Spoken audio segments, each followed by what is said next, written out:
what is happening now. They are homeless and hungry. Now it's time for us to stand up for God or we fall to nothing. It's time now for Radio Cayman's Talk Today. If you're ready to talk, we're willing to listen. Cayman Islands' foremost listeners participation program. Radio Cayman's Talk Today. Listening to the general public, what the public is saying.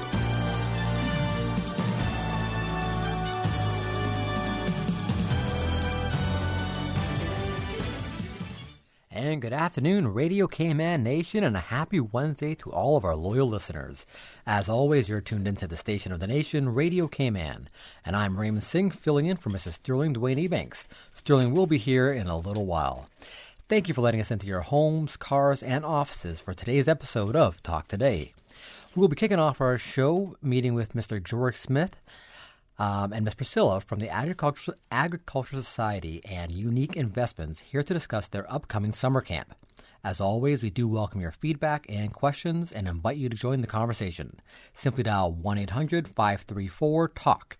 That's 1-800-534-8255 or 949-8037.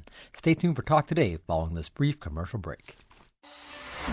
Radio Cayman's Talk Today, the Cayman Islands' foremost listeners participation program.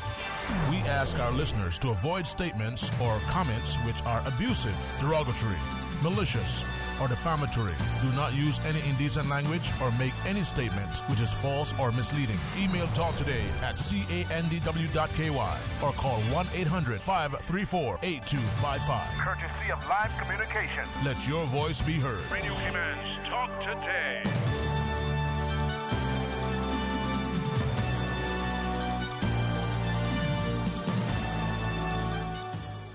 And welcome back to Talk Today. In case you're just tuning in for today's show, I'm your stand-in host, Raymond Singh, filling in for Mr. Dwayne Ebanks, who will be here in about a half hour or so.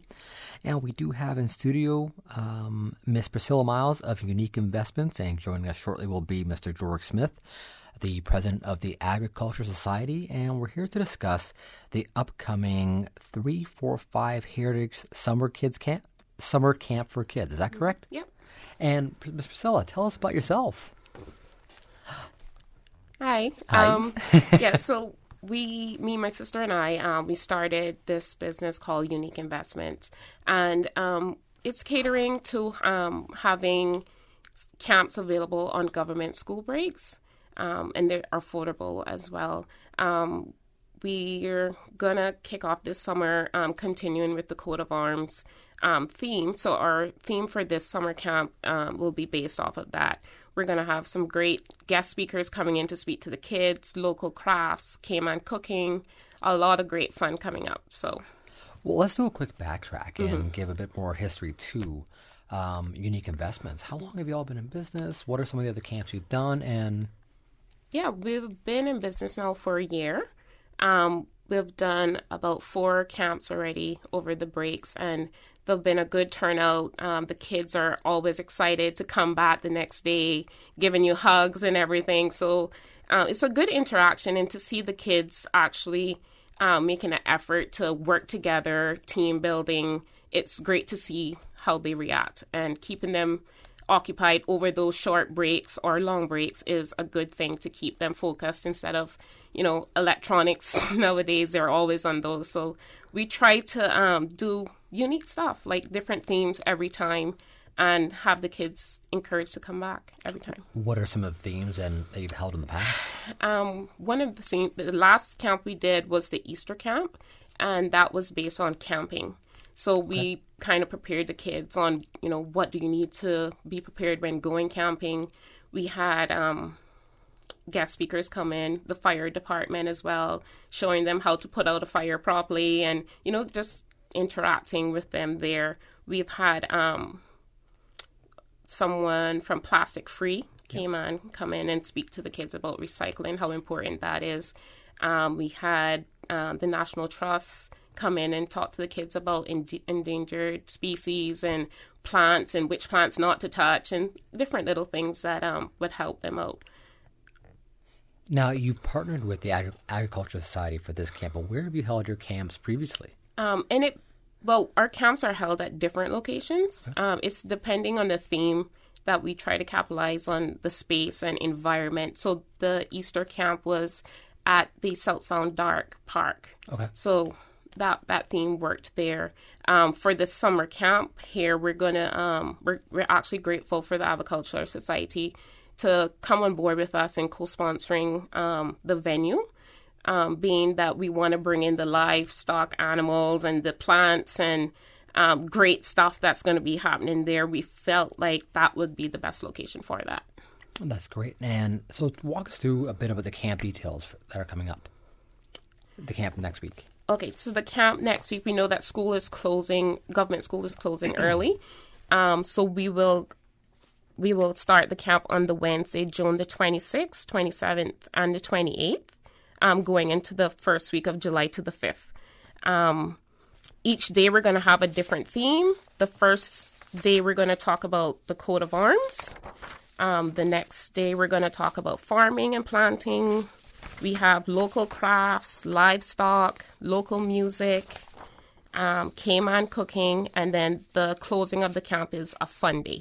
So we're going to have bunks and castles and Cayman folk dancing and everything happening on that last day. That we're actually going to explore a bit more about each of those individual dates. But one of the things that really caught me off that I noticed looking at the flyer here was, like you mentioned, you're a parent yourself, as is I, and the price of camps when school's out can be pretty pricey. Yeah. But looking at the price of your camp, they're actually very economically priced. Walk through some of the pricing, and I believe you mentioned you have some transport assistance that's available for parents as well. Well, I'm a parent of 3. And I know it's very challenging, trying to find somewhere to put all 3 kids in a camp that won't break your pocket. So we wanted to make sure it's affordable. So we are, and the $35 is per day if you just want to come in for the day. We do offer sibling discount. So if you have more than one child, we will give you a discount to accommodate all 3 kids or number of kids. They're going to be...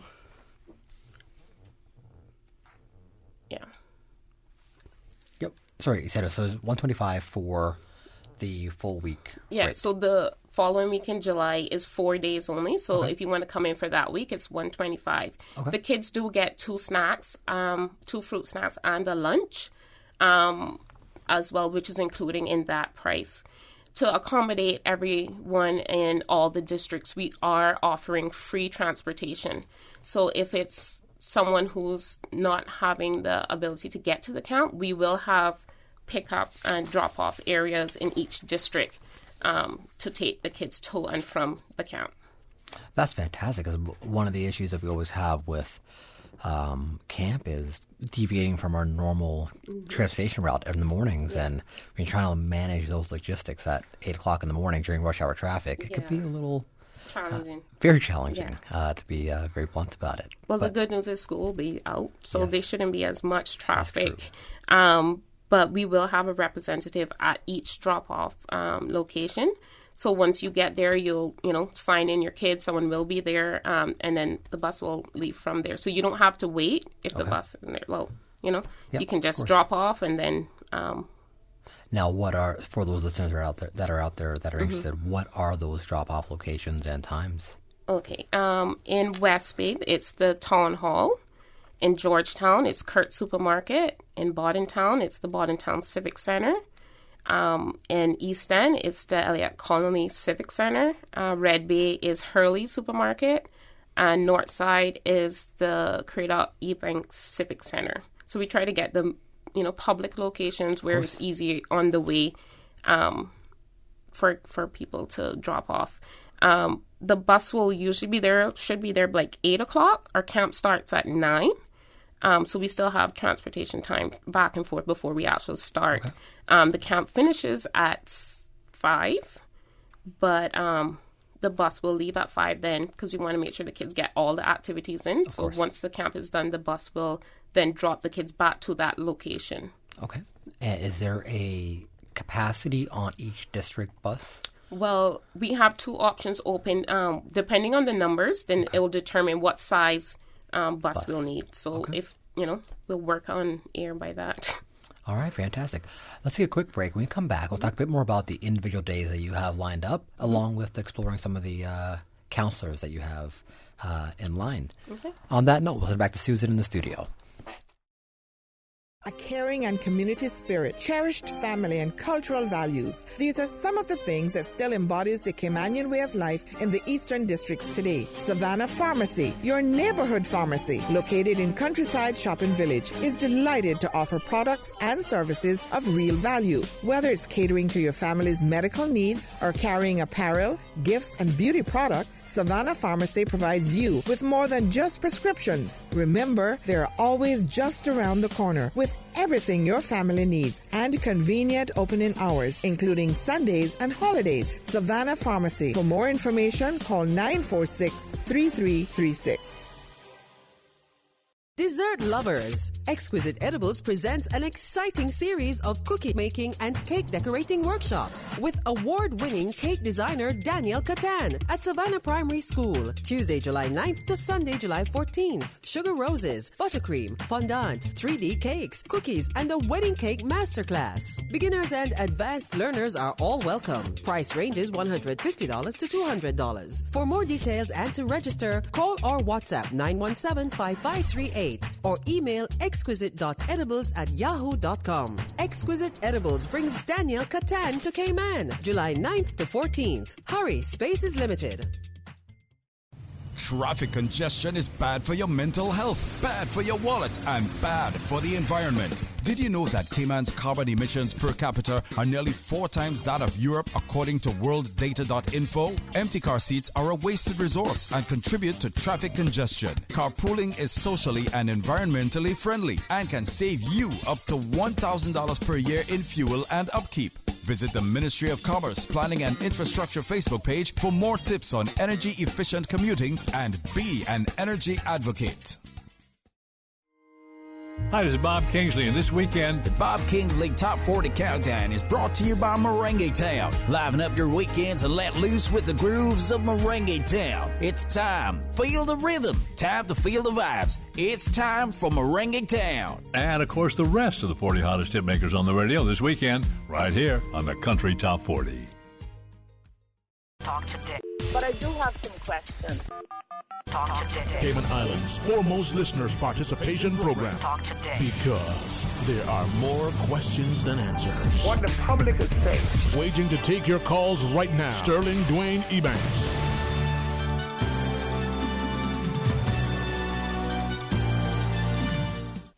And welcome back to Talk Today. In case you're just tuning in for today's show, I'm Raymond Singh, filling in for the one and only Sterling Dwayne Ebanks. And we have in studio today Miss Priscilla Miles from Unique Investments, here discussing their partnership camp with the Agricultural Society. Mm-hmm. And let's talk a bit more about what the campers can look forward to during the course of the camp next week. Okay. So each day, like I mentioned, we're going to do a different theme, capitalizing on our heritage. So we'll try to stick everything in there over the week camp so that the kids can explore the different things that our old traditional Caymanians used to do in the past, which I find our kids are the future. So, our older people go off and then we want to be able to, pass on those traditions. And we found that it's very important that we do this camp to do that. So a basic day at our camp will be the welcome, a praise and worship time. We're going to be doing the national song. Then we have guest speakers coming in, outdoor activities, crafts. And one of the crafts for the coat of arms, we're going to be having the kids actually make a coat of arm pin that they can wear as a badge. And then we're going to close the day with the national anthem, a prayer, and a movie time. So in that movie time, we're going to play traditional Cayman videos. So we'll probably do like Miss Julia's music video or something there. Anything that will incorporate our history or anything around those lines. That's fantastic. And so that's on the coat of arms day. Yeah. So the first day is the coat of arms. Okay. Then now, will the coat of arms have a theme throughout the entire camp? Or is it just for that first day? Yeah, the first day is the coat of arms. Okay. We will be breaking the kids up into 3 groups. Okay. Age appropriate there. And like the first group is going to be a pineapple. The next group is going to be a turtle. And then the older kids are going to be lions. So we'll have them interact and kind of stick in anything that we can about the culture in there. So they'll be learning more in their groups as well. That's great. Now, with regards to the livestock and plants, being at the Agriculture Society, as a plant guy myself, what are some of the interactions that the kids will have with animals and gardening? Yeah, we have guest speakers from actually a member of the Agriculture Society who's going to be speaking about the livestock. And it's more or less how they take care of the animals, what the animals are used for. Traditional Caymanians used to use like the beef for the Cayman local beef cooking. So it's different things. I know they'll talk about points that are important. We have Shirlito's greenhouse. So Mr. Gooding will be coming in and talking to the kids about the plants and stuff that he does locally, growing at his garden as well. There's also someone coming in to teach the kids about making mango jam. So that'll be something fun for the kids. One of the snacks on that day will be sugar cane. So we try to incorporate all the fruits and everything as well that we can in the appropriate season if they're available. So you've done a fantastic job of really combining a number of different elements into one. It sounds like a very exciting camp.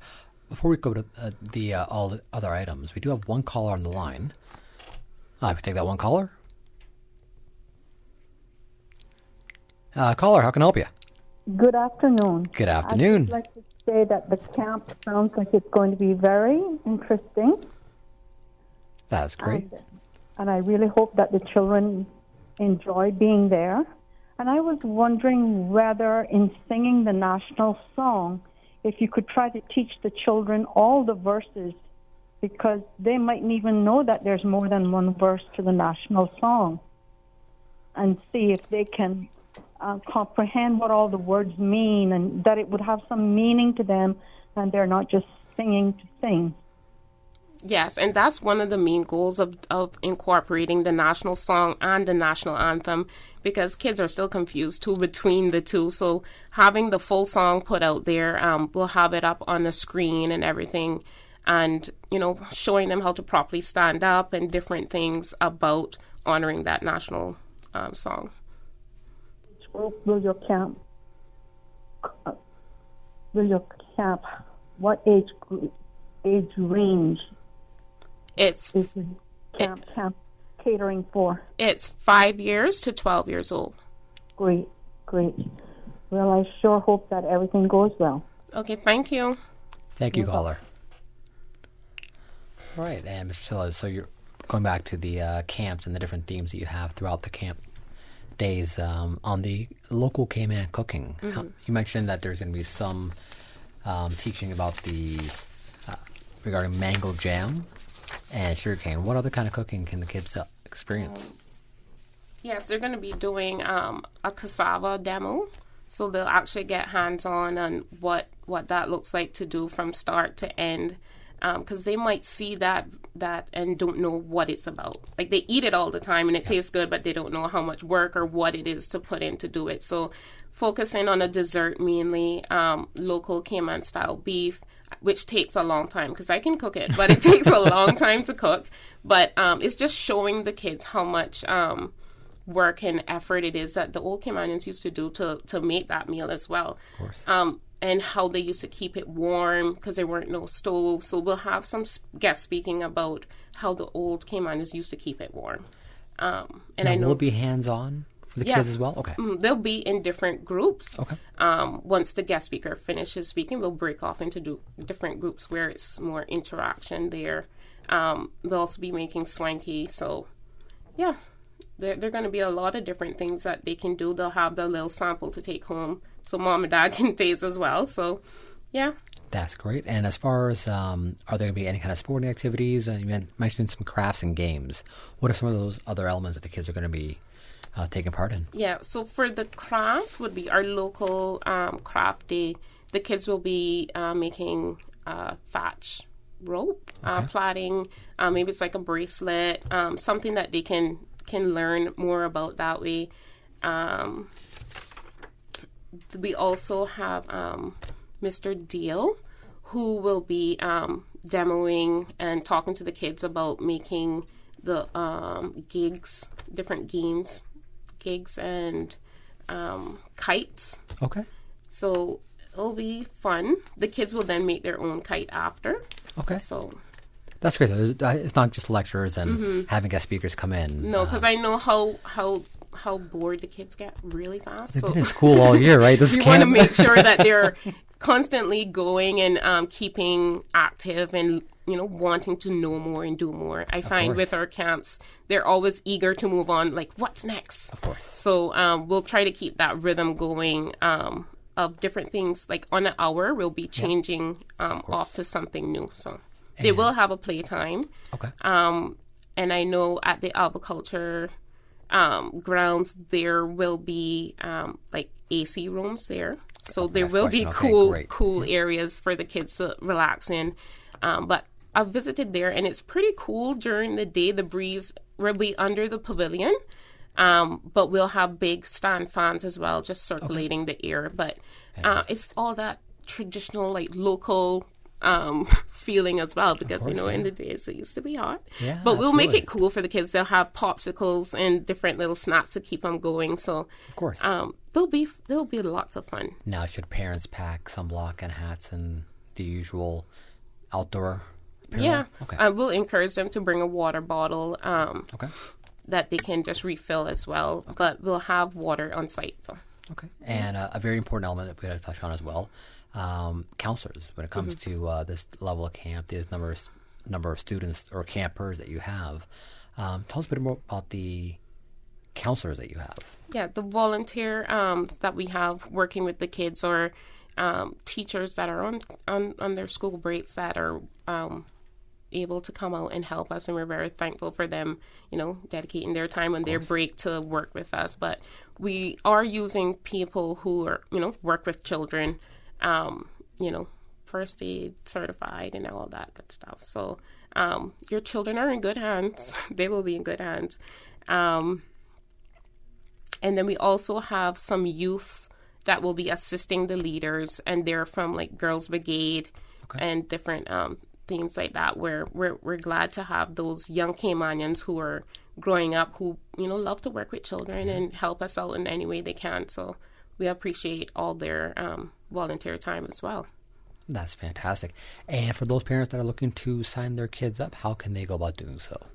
Yep, they can email us at u.nvest.kyd@gmail.com, or they can send me a WhatsApp on 917-2008. To confirm your spot, we just ask that you fill out that registration form and send it back to us, that we can have numbers and know if you're requiring that transportation, so that we can plan ahead for that. And with the crafts and different things, we like to have that idea of numbers to make sure each kid, has a craft. So. Of course. So for those listening out there, the 2 ways to register your child are give them a WhatsApp at 917-2008 or email u.nvest.kyd@gmail.com. Ms. Priscilla, anything else you'd like to add on the camp other than sign up? Yeah, we're encouraging. We're also going to have like the petting zoo and different things. So I think kids will enjoy it. Like every kid loves to go to agriculture show, to see all the different animals, plants, and everything. So we just want to put it out there that our camp, it's about Cayman, and it's about our heritage and our culture. So we encourage all the kids to come out and have some fun. That's great. And so just a reminder to everyone, the dates for the camp are June 26th to the 28th and July 2nd to July 5th from 8:30 a.m. to 5 p.m. for children's ages 5 through 12. That's at the agriculture grounds in Lower Valley, and the camp is providing free transportation. Call them at 917-2008 to find out any more information that you might need.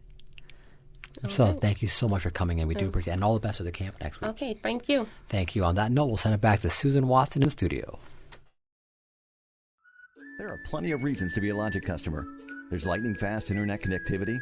There's the great overall customer experience. And now, you can improve your Wi-Fi connectivity with Logic Boost Wi-Fi for free. With Boost, you can extend your freedom to stream, game, and download seamlessly anywhere in your home, like your patio or your underground lair if you have one.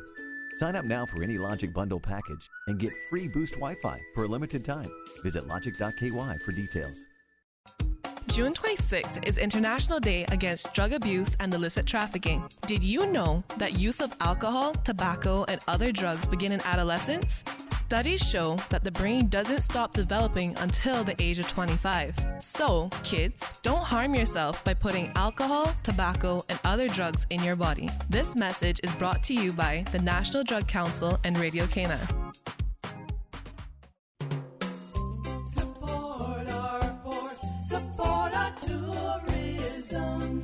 I support building the piers because the cruise industry puts millions of dollars into our economy each year. Without that revenue, young people like me risk facing an uncertain future. Learn more and spread the word. Looking forward, looking bright. Support our port, support our tourism. But I do have some questions. Talk today. Cayman Islands' foremost listeners participation program. Talk today. Because there are more questions than answers. What the public is saying. Waging to take your calls right now. Sterling Dwayne Ebanks. Okay, Ray, are you ready? I hope so. Time for another See What Saying. Yes, sir. Yes, sir. It's about Cox and Grouper, the topic this time. You know, Easterners and the dried fish, or the dried fish and Easterners. The story is told by two conch bubbies. Two conch bubbies. Conch bubbies, I love everything about that. West Bears are called conch bubbies in the 50s, 60s. Remember we had it on the show? Nicknames, yeah. So Easterners, not Bantowners, are called Cox and Groupers because they dry the fish and stuff. Towners, ink stoppers. See What I'm Saying is a special feature of Talk Today with contributions from the National Museum, a language, history, and culture show on Radio Cayman 89.9 and 93.9 FM. It's time for another See What I'm Saying. This time the topic is Cox and Grouper. Yes, Cox and Grouper, as in the Easterner and the fish, the dry fish, Cox and Grouper. So, See What I'm Saying on Friday the 21st. Proudly sponsored by Cayman National Bank. Proudly serving the Cayman Islands since 1974. That's right. Be there. 89.9 Radio Cayman helps you to weather the storm during this hurricane season. One of the most crucial elements of hurricane preparedness is storm awareness. During the season, it is of utmost importance to pay attention to the latest local weather forecasts, as hurricanes do not suddenly form or strike. There are various methods of advanced notification. Utilizing such may be the difference between a favorable outcome and disaster. Both television and radio serve as excellent mediums with up-to-the-minute storm path information in the wake of a hurricane. Another method of tracking a hurricane may be only arm's length away. Your smartphone or tablet can be your most valuable tool before, during, and after a storm, providing countless numbers of apps with crucial hurricane information. Many apps allow you to track storms with moving radar and satellite imagery, plus offer alerts, current conditions, forecasts, advisories, and even video. This hurricane preparedness tip was brought to you by your community radio station, Radio Cayman 89.9 FM.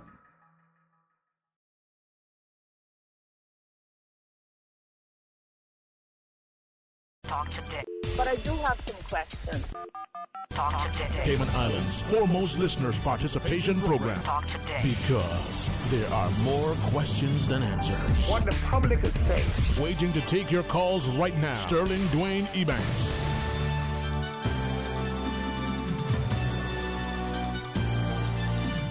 And welcome back to Talk Today. In case you're just tuning in for today's show, I'm Raymond Singh, temporarily filling in for Mr. Sterling Dwayne Ebanks, who will be with us shortly. So you only have to put up with me for a little while longer. It will set a little open line. We have Miss Jennifer Ahern and Miss Nancy Bernard coming in at 1 o'clock this afternoon, but it is open line right now.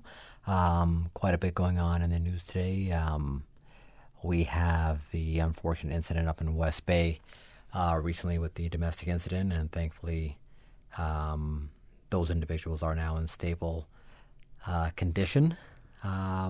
We have the upcoming Islands Games taking place July 6th through July 12th. A number of athletes heading off to that. Some of our own from Radio Cayman heading over to Gibraltar for the local basketball. Getting ready to see the Cayman Islands hopefully repeat with basketball on that one. But we do encourage any of our callers to give us a call if you have any questions or any topics that you do want to discuss. Please, by all means, do give us a call. The number again is 1-800-534-8255 or 949-8037. For those who were listening just now, we had Miss Priscilla Miles from Unique Investments, who has partnered up with the Agriculture Society to host a camp from next week through July 5th, focusing on culture and heritage and looking at all the various elements of heritage, from food to music, with tons of arts and crafts on their agenda. And we do have one caller on the line. Hello, caller. Good afternoon, Raymond. How are you? Good afternoon. How are you today? I am fine. So I decided to take advantage of your open line. Ma'am, can you just turn down your radio a little bit? I have on my radio. Maybe it's because I'm traveling? Oh, maybe that must be the some background noise there. Yeah, sorry. What was your question? No, it's not a question, but can you hear me better now? I can hear you better. Yes, ma'am. Okay. All right. So I was just taking advantage of your open line to call in to make a public service announcement. Sure. For the Family Empowerment Rally on the 1st of July, 2019, from 6 until 8 p.m. there at the Legislative Assembly. It is put on by the same organizers, the Cayman Cause, who did the We Love All People, but we say no to same-sex event on the 13th of April. And so this time we're also going to have regional speakers, including Philip Gums from, who is the district youth coordinator in Anguilla, and Philippa Davis, who is the Jamaica Cause advocate, Jamaica Coalition for Healthy Society, advocate. In addition to local speakers and entertainment performances, we're hopeful that the young children will also be able to participate in that event as well, but we're waiting for their confirmation today. So I just want to invite everyone to come on out and join us in our Pro God stand. And what was the dates of that Family Empowerment Rally again? It is on Constitution Day, public holiday Monday, the 1st of July, from 6 until 8 p.m. 6 until 8 p.m. 8 p.m., yes. And it will be at the Legislative Assembly building. It's just like the one that happened on April 13th.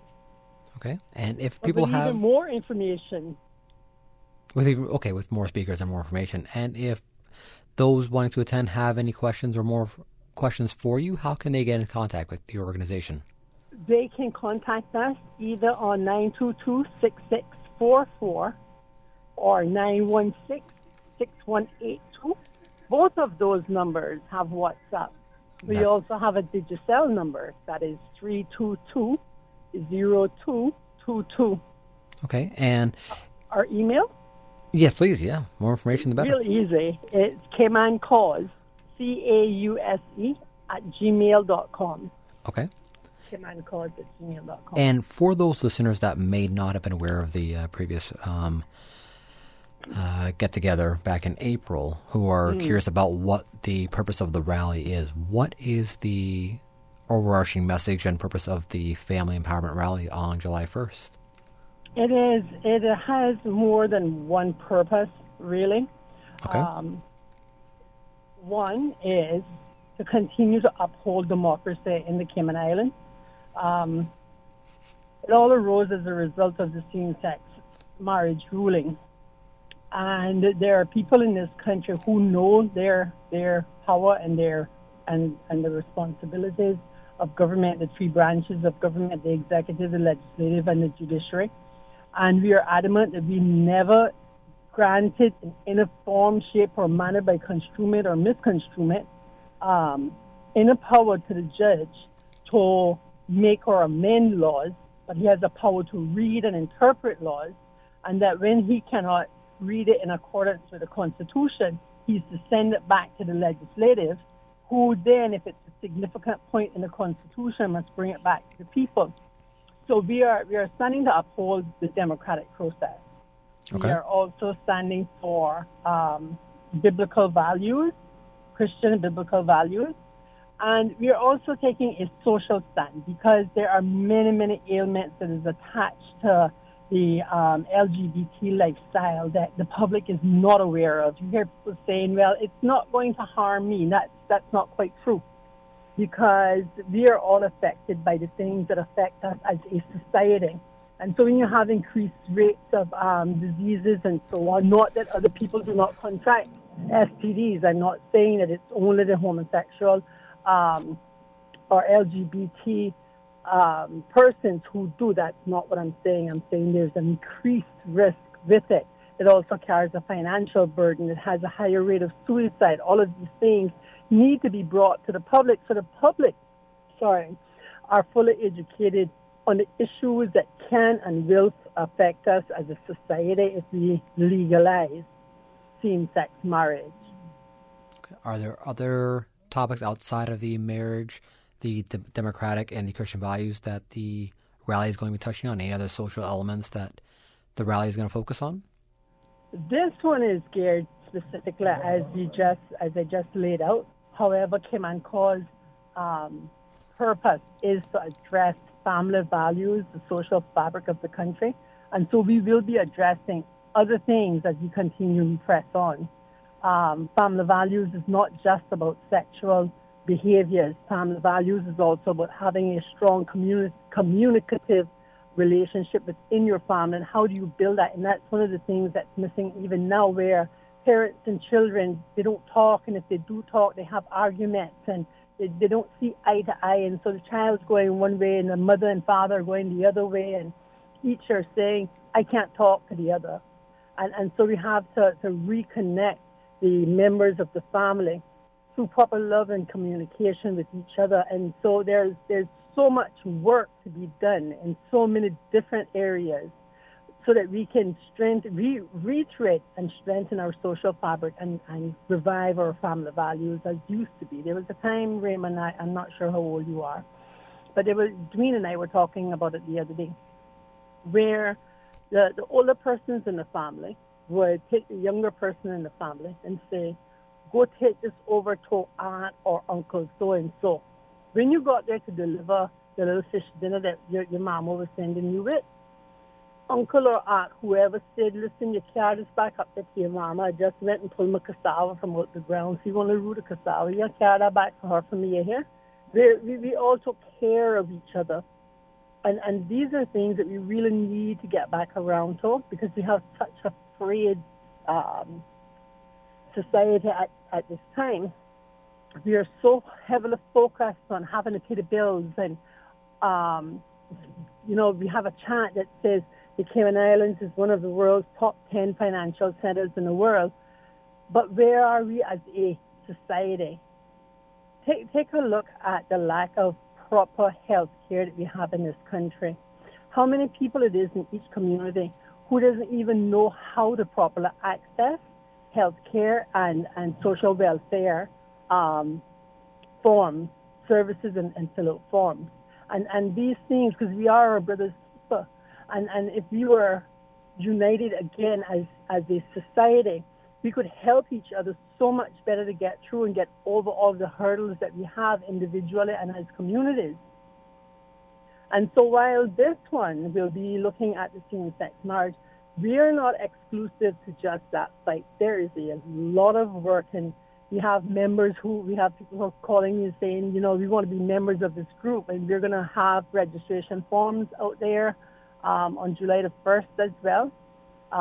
So because we can use all the helping hands that we can, because united is how we're going to have to take on these problems and address them and conquer them one by one, with a continuance for each one. All right. Thank you so much. I do appreciate the in-depth response on the various items. And I'd be hard-pressed to find anybody that would disagree that the strength of any society is not rooted in the strength of its families. Whatever those families constitute, well, that's the higher pay grade than myself on deciding what's allowable at that stage. Was there anything else you wanted to mention? I just want to say thanks to the persons who came out for the first Family Values March in the Cayman Islands. There were 3 marches held in Cayman since the 1920. Let me step away from the year because I don't remember clearly. But in the 20th century, there were only 3 marches held. The March of 1970, the March of 1990, and the march just here on Saturday, June the 15th. And I just want to thank everyone for making the effort to come out and to march for family values. And it's going to be broadcasted on the NTN network in Jamaica as well. They're doing a news coverage for it. And I want to thank the persons who came out. I also want to thank Voice 97.7 for coming out and broadcasting it live, the Legislative Assembly, to the Royal Cayman Islands Police Service, to the Ministry of Planning for approval for standing on the lawn, to the actual police officers who walked with us. And even though we had the permit, their efforts in it was just so humane. It was not just that they were just executing their job, but it was like they actually felt like they were taking care of the human being. And so I just want to say thanks to them as well. Caller, thank you so much. We do appreciate the call, and all the best with your rally on July 1st from 6 to 8 p.m. Anyone with questions can contact caymancause@gmail.com. Caller, thank you so much. On that note, we will take a short commercial break, and when we come back, we are pleased to have Sterling Dwayne Ebanks back in studio with us. From district to district, moving through the waters to Cayman Brac and Little Cayman. Your station, your voice. All things Cayman. One radio, many people. This is home. Radio Cayman in the Cayman Islands. Radio Cayman. Radio Cayman's newsroom. These are the biggest stories right now. 12 months after launching its Not Your Spot campaign, Rotary Central Cayman wants to remind the Cayman community about the importance of respecting disabled parking spots, known as blue spots. The reminder comes on the back of the campaign, winning the Community Impact of the Year award at the Cayman Islands Marketing Professionals Association annual awards event. Ms. Susie Bodden, immediate past president of Rotary Central Cayman, said she was thrilled when she heard the campaign had taken the award and hoped the win would bring the campaign back into the spotlight again. In international headlines, San Francisco supervisors are considering whether to move that city toward becoming the first in the United States to ban all sales of electronic cigarettes in an effort to crack down on youth vaping. Supervisors today were set to weigh in on a ban on the sale and distribution of e-cigarettes in San Francisco until the U.S. Food and Drug Administration completes a review on the effects of e-cigarettes on public health, as well as a ban on manufacturing e-cigarettes on city property. If supervisors approve the measures, they will require a subsequent vote before it becomes a law. A powerful earthquake jolts northwestern Japan, prompting officials to issue a tsunami warning along the coast, which was lifted about 2.5 hours later. Thousands of families lost electrical power,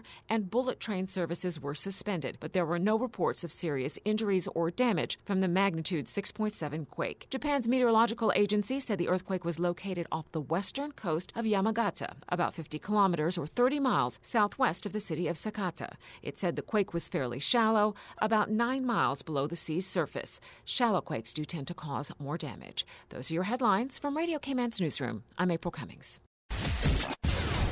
Radio Cayman, the voice of the Cayman Islands. What's happening in your community? News and information, music and more. You can find us.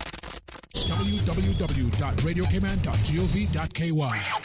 Like us on Facebook and follow us on Twitter. Radio Cayman is your choice, your voice for today's biggest news. Radio Cayman. Kind of like one surgery fits all. You're saying, that's not necessary. That's not going to be the case with me. And that's good to hear. For the Health of It is proudly brought to you by Eating Clean Wake back up to quality foods with eatingclean.com. That's clean with a K. EATINGKLEAN.com. Support our port, support our tourism. Did you know government's responsibility is to create an economic environment where Caymanian businesses can thrive? The cruise industry brings $200 million worth of revenue each year. The cruise berthing facility will protect and grow the cruise industry, providing entrepreneurial opportunities for Caymanians. Looking forward, looking bright. Learn more and spread the word. Support our port, support our tourism. Talk today. But I do have some questions. Talk today. Cayman Islands' foremost listeners' participation program. Talk today. Because there are more questions than answers. What the public is saying. Waging to take your calls right now. Sterling Dwayne Ebanks.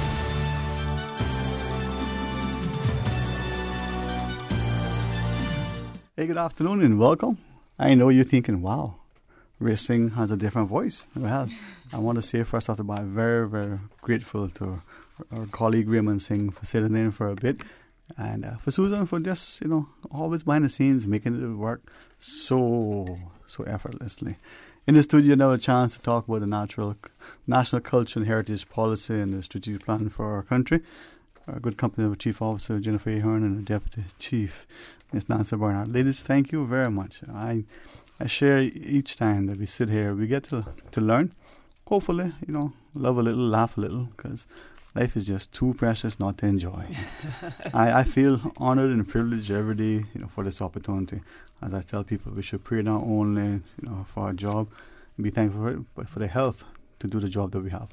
Whatever that is, we do it with a smile, with a sense of gratitude. Yeah. So good afternoon again to you, and welcome. Good afternoon. Thanks so much for having us on this afternoon, and looking forward to having some great discussion about our culture and heritage policy. Well, if I may, and only because Susan always reminds me, and I always deliberately forget. We're on YouTube. It's there most times, and I feel bad. So if you go to YouTube, I won't endeavor to hold up, but in my hand for like 2 seconds more, there's a wonderful publication.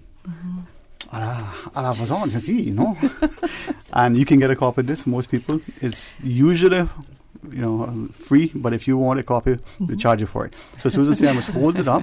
There it is. It is me or the booklet. Susan says something beautiful. I'm not sure she's talking about the booklet. I mean, both. And it's available at Government Admin Building in the lobby, or you can call 244-2342. And within, by the couple of weeks' time, by the end of June, we'll have it in all the public libraries and the school libraries. Yeah. All right. Well, I'll put it here somewhere so we can see it at all times.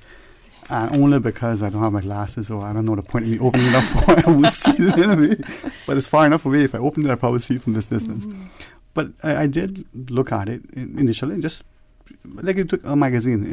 I don't want to play it down, but we buy magazines, we open, we thumb through it, and you go, oh, this looks interesting, that article, this picture, and you thumb the pages, and then next thing you know, you're at the end of the magazine, and you say, I'm going to buy this, and then go back and you read it, and you go, wow. I like that with not just National Geographic, but in particular, wow. But with this one, it's the same thing. It's not a magazine, but it is informative. It makes you question certain things. Go, oh, okay. That's how I found it. Maybe I'm just rude. But. Yeah, no, I think a big thank you to Nancy and the committee that worked really, really hard to put this document together. And I think, as you said, there's an incredible amount of information in here. There's background information that looks at trying to sort of give a snapshot of what we have now in terms of our culture and our heritage. And then it talks about some of the policy directions and a strategic plan falling out of those policy directions and looking forward. And I think if you look in the appendices as well, there's just a tremendous amount of really interesting information in there. And it's the result of a lot of hard work by a lot of people. And Nancy can probably speak a little bit more to that process because she was really the champion of this. And I think, if you see it and you see this picture of Aunt Julia on the front shaking her finger, it's like, you better. You just better. I guess it would be better. Exactly. All right. So I've got a couple of definitions before we go into who, apart from, of course, every member of the Cayman Islands public who wanted to get involved, because we had 300 survey results come back in, got involved in creating this amazing document. And we wanted it to have a look and feel of something you want to have on your coffee table, flip through, put tabs on it, make notes on it. We don't want it to be a static document. What we want to do with policies nowadays is it's spoken to by the people, created by the people, going from one government to the next, and we want to put it into action with a costed operational plan. So that's the next thing the committee's doing. I just wanted to read to you, Sterling, Dwayne, and to the members of the public listening. Culture is defined as a people's way of being, knowing, and doing. It is a set of basic assumptions and values, orientations to life, beliefs, policies, procedures, and behavioral conventions that are shared by a group of people and that influence but do not determine each member's behavior and his or her interpretations of the meaning of other people's behavior. As very distinct to our heritage. Heritage is, the definition of heritage is something of value or importance passed down by or acquainted from a predecessor and or ancestor, recognized cultural identity and roots. The two intertwine, but obviously we have such a large proportion of the country in the Cayman Islands that are migrants, right? So we have to remember that some of us we all share in our cultural heritage today, but not all of us have the generational heritage of, for instance, you and your family, Sterling, Dwayne. So that was very, very important in this whole process. And I think that distinction is reflected in the vision of the policy, which is safeguarding our heritage, living our culture. And I think that really captures, I thought, really well, sort of what it is that we need to do, recognizing that the heritage is our history, it's a foundation of where we are, and the culture is something that we're all living, it's evolving, it's continuously changing every single day. And I think that's where, as I listen to, when we get a chance, if nothing else, we'll go through it within our homes. Like anything, I think our society is still very much a verbal society.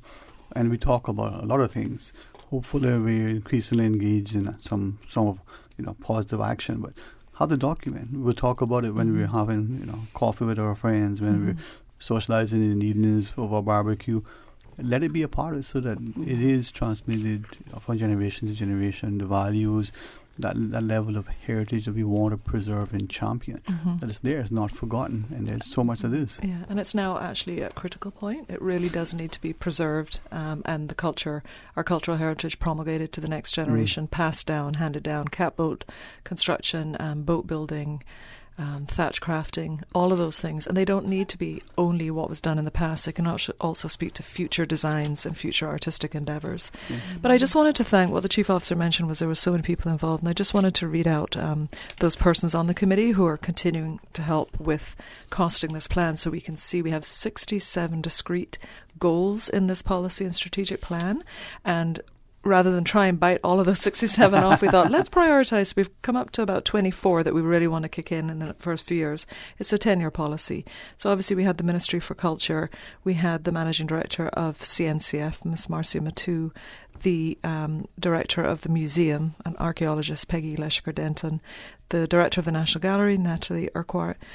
We also had SINA, the National Archive. A few of those representatives came, which is very important. They still do oral history work. The National Trust Director at the time, Christina Pineda, now Nadia Hardy. We had the Chair for Tourism Attractions Board, Carla Reid, President for Cayman Maritime Foundation and also Catboat Club, Representative Jairus Miller, and we had representatives from education, from tourism, from the AG's chambers, and private sectors such as Cayman Traditional Arts and the founding museum director, Anita Ebanks. So it was really a core group of very strong cultural practitioners who then, we then had about 8 subcommittees that we spoke to. About 80 people brought their influence and their input into this. So it's an awful lot of work that has been done, but it's always changing. So if anyone wants to make a change to what they see or hear, while we implement the policy and monitor it, we can make amendments as we go along. It's something that I as you were sharing, I was thinking of, even though I was paying attention to that discussion that day, I was thinking about the scheduled discussion for today. We had our friends from the National Trust on last week. They were going to be talking about some events coming, including the one that just transpired Saturday at the Mission House, raising funds for the boardwalk. And just in the conversation, Nostras has their culinary camp where they bring in, and they're seeing that us, the younger generation, unlike our parents and our grandparents and their parents, who could easily cook certain meals, there are not enough of us that are gravitating towards that. We're heading to the fast food, we're popping things in the microwave. We're not only are we not interpreting and reinterpreting foods, we're not actually engaged in the kitchen. Or aware. And now we're helping to bring that back to life, and that augments the tourism industry. And they want to see integrity. They want to see what really is our heritage. Having said that, it's also a joy that we have such a cosmopolitan culture spoken to by various different cultures. So it's to promote both of those aspects of what is Cayman. But it was really interesting when we had some of the public open houses to hear from some of the people about how the steps that they were taking to pass some of these traditions on to their children. Taking them out to the land on the weekends, trying to get them to put the video game, their phone down for a few hours and learn a bit about the heritage that they grew up with. And I think one of the things that really is a significant influence in the whole situation has just been the tremendous rate of population growth that the Cayman Islands has seen, and the diversity of the population that we have as well. I mean, I was at a presentation earlier this week, I think, and somebody put up a population graph, and we've had almost vertical population growth in the last 30 years. We've had a rate of change as a country that I don't think any other country in the world has seen. And when you have something like that, and the influence and the influx of people from other cultures with different cultural heritage, I mean, I think it's an amazing testament to the Cayman Islands, the amount of diversity that we have and the lack of strife that we've had around that, and the fact that we are in an incredibly enviable position where we do have some people who are already amazing cultural practitioners. They're already doing a tremendous amount of work, and we are seeing an increasing focus, I think, on the preservation of the cultural heritage. Because as Nancy said, that is so important for us as a country in terms of our tourism product as well. Sometimes people forget that people want to come and have an authentic experience, and they're coming they come to visit places to find out more about them, and our cultural heritage is a really key part of that. Indeed. Absolutely. We do have a caller online joining us. We certainly invite others to share their thoughts with us. Our Chief Officer and our Deputy Chief, Ms. Ahern, together with Ms. Bernard, joins us. Let's go to our phones, though. Hey, welcome, and thank you for calling. Good afternoon, Dwayne. Hey, my friend. How are you today? Okay, and good afternoon to your guests. Good afternoon. Good afternoon. So I have a question. Is it against the law for us to be allowed to ring church bells before church services?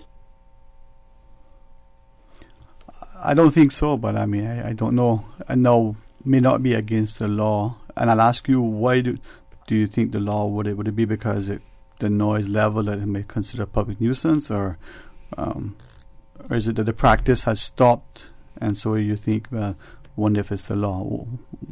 Want to hear what your reason is for why you ask. Well, I was told that certain individuals were complaining about it disturbing them. But as far as I remember, as a child growing up, I was born in 1969. And I can remember from the 70s, church bell being rang before church services, whether that was in the Sunday school morning service or whether that was in the evening for the church services at night. Church bells were rang in order to remind people, because I remember sometime when the church bell would ring, I would be rushing you too to finish getting dressed because I knew I didn't want to be late. Yep. I think a man was going to call that like the dinner bell, like the school bell, right? I don't want to interject. I just want to add to what you shared. I don't think it was that long ago that I recall the bells being rung. But if I may, just to add to what you shared, and thank you for raising it. 2 comments by one individual, again, very recently. One, he said that he believes part of the things that are happening. He mentioned church bells. Why that stop is that people may no longer see it as necessary and convenient. Yes, there have been those in the neighborhoods who've complained. But he also says there's a particular church that still does it fairly frequently on particular services. And even though he lives in the same neighborhood he grew up in, he has gone outside on a couple of occasions, waiting for the bell to ring.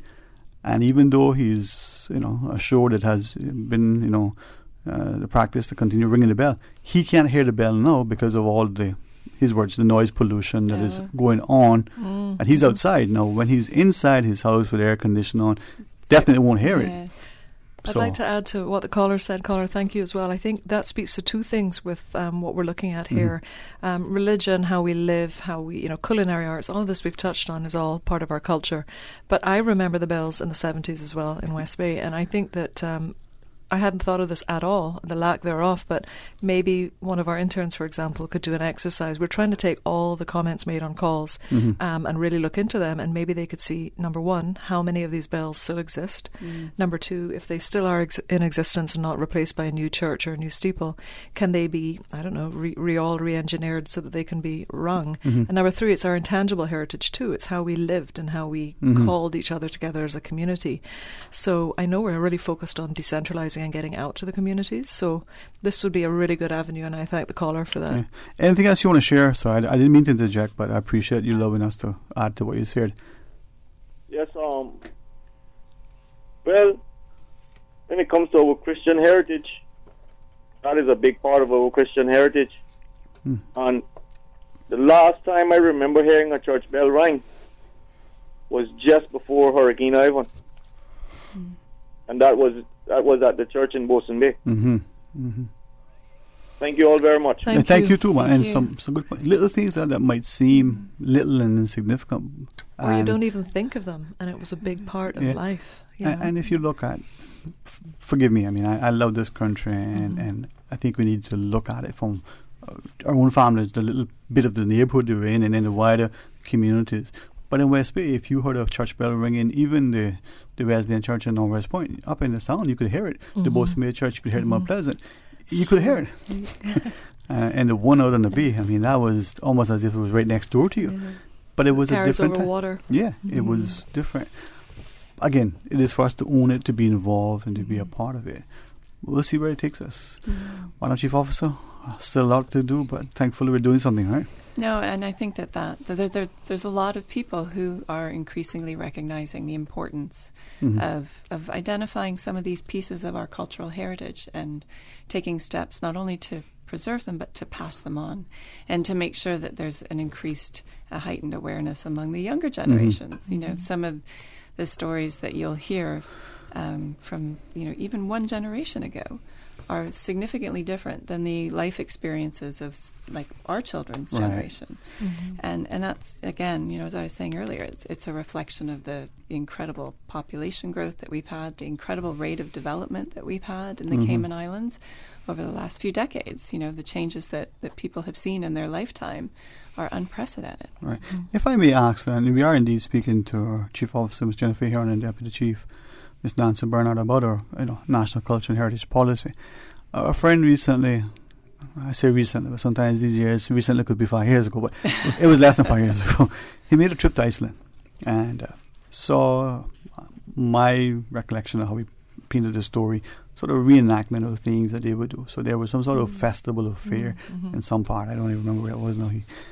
But it was beautiful, and he watched it, and there were the older gentlemen reenacting sort of sword fighting, wooden swords and the shields, and then there were the younger people, but reflective of their culture. Historical reenactments. Right. Yeah. And we were chatting, he says, to what extent we in Cayman, one, are ashamed somewhat of the practices, so we're not willing to embrace them because we think they're foolish, or we think that they may be a little bit too, trite in the sense that it's touristy, and it got me to start to think, when we look at our history, heritage, our culture, and the practices, we won't ring the church bells anymore because, well, nobody really hears them or wants it anymore. We won't assemble for this thing. We won't do this. We don't need to. And as he returned from Iceland, he says, wow, they have a history that goes back centuries, and yet there are still some people that are struggling with being able to read, their original language and to read from the texts that are centuries old. So they're struggling with it. Obviously, it's a need, globally for all of societies to preserve. If I could speak to that a little bit, I think. Yeah, for your Icelandic heritage, yes. I think that it's, in the 50s and the 60s, everyone went to, air-conditioned houses and, the seafarers brought home the best for the best. And people moved away from old-fashioned things. Maybe mothers were using, milk from a package instead of natural milk. And so basically everything that was good was deemed to be new and shiny and sort of human-made. But there really is a throwback now, everything from backyard farming to farm to table to what we're bringing out now. And I mean, there's people, just to go through a few names, Mary Lawrence in Bodentown and her good friends, doing a museum that's off the grid. It's not a centralized government-funded museum, but it's just as important, and it speaks to the heritage of the people. Janae Whitaker, a young intern we had who's going off to study anthropology, she made all local costumes for her band in one of the carnivals that happened recently. Loxie Ebanks, who's actually on our committee now as well, who wants to save all these old tapes from ruination by digitizing them, which would be saving a chunk of our history.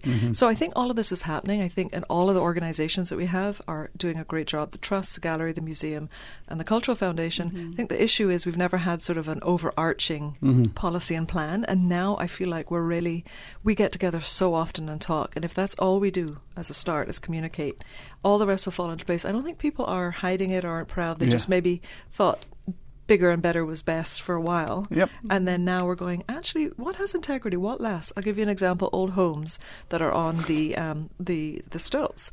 Stormwater can go under those. And maybe we should look at reinventing that kind of, bringing back that architecture and using that for the trade winds instead of the AC. Things like that. But I mean, I'm glad you referenced that, in particular to the built heritage. I'll share with you. And I'm glad to see that we're having this discussion. And maybe the more we become cognizant of things, we have these opportunities to communicate and to share, we will become not just cognizant, but very, very much, I was trying to preempt Miss Susan, very much conscious of the need to do, actively do what we're doing, and to think that the changes that we're seeing, as Ms. Jen shared earlier, society with 135 different nationalities, we're trying to determine what that number is now. Fourth in the world in terms of migration, and that's from the CIA. Got that statistic in here. It's incredible. Right.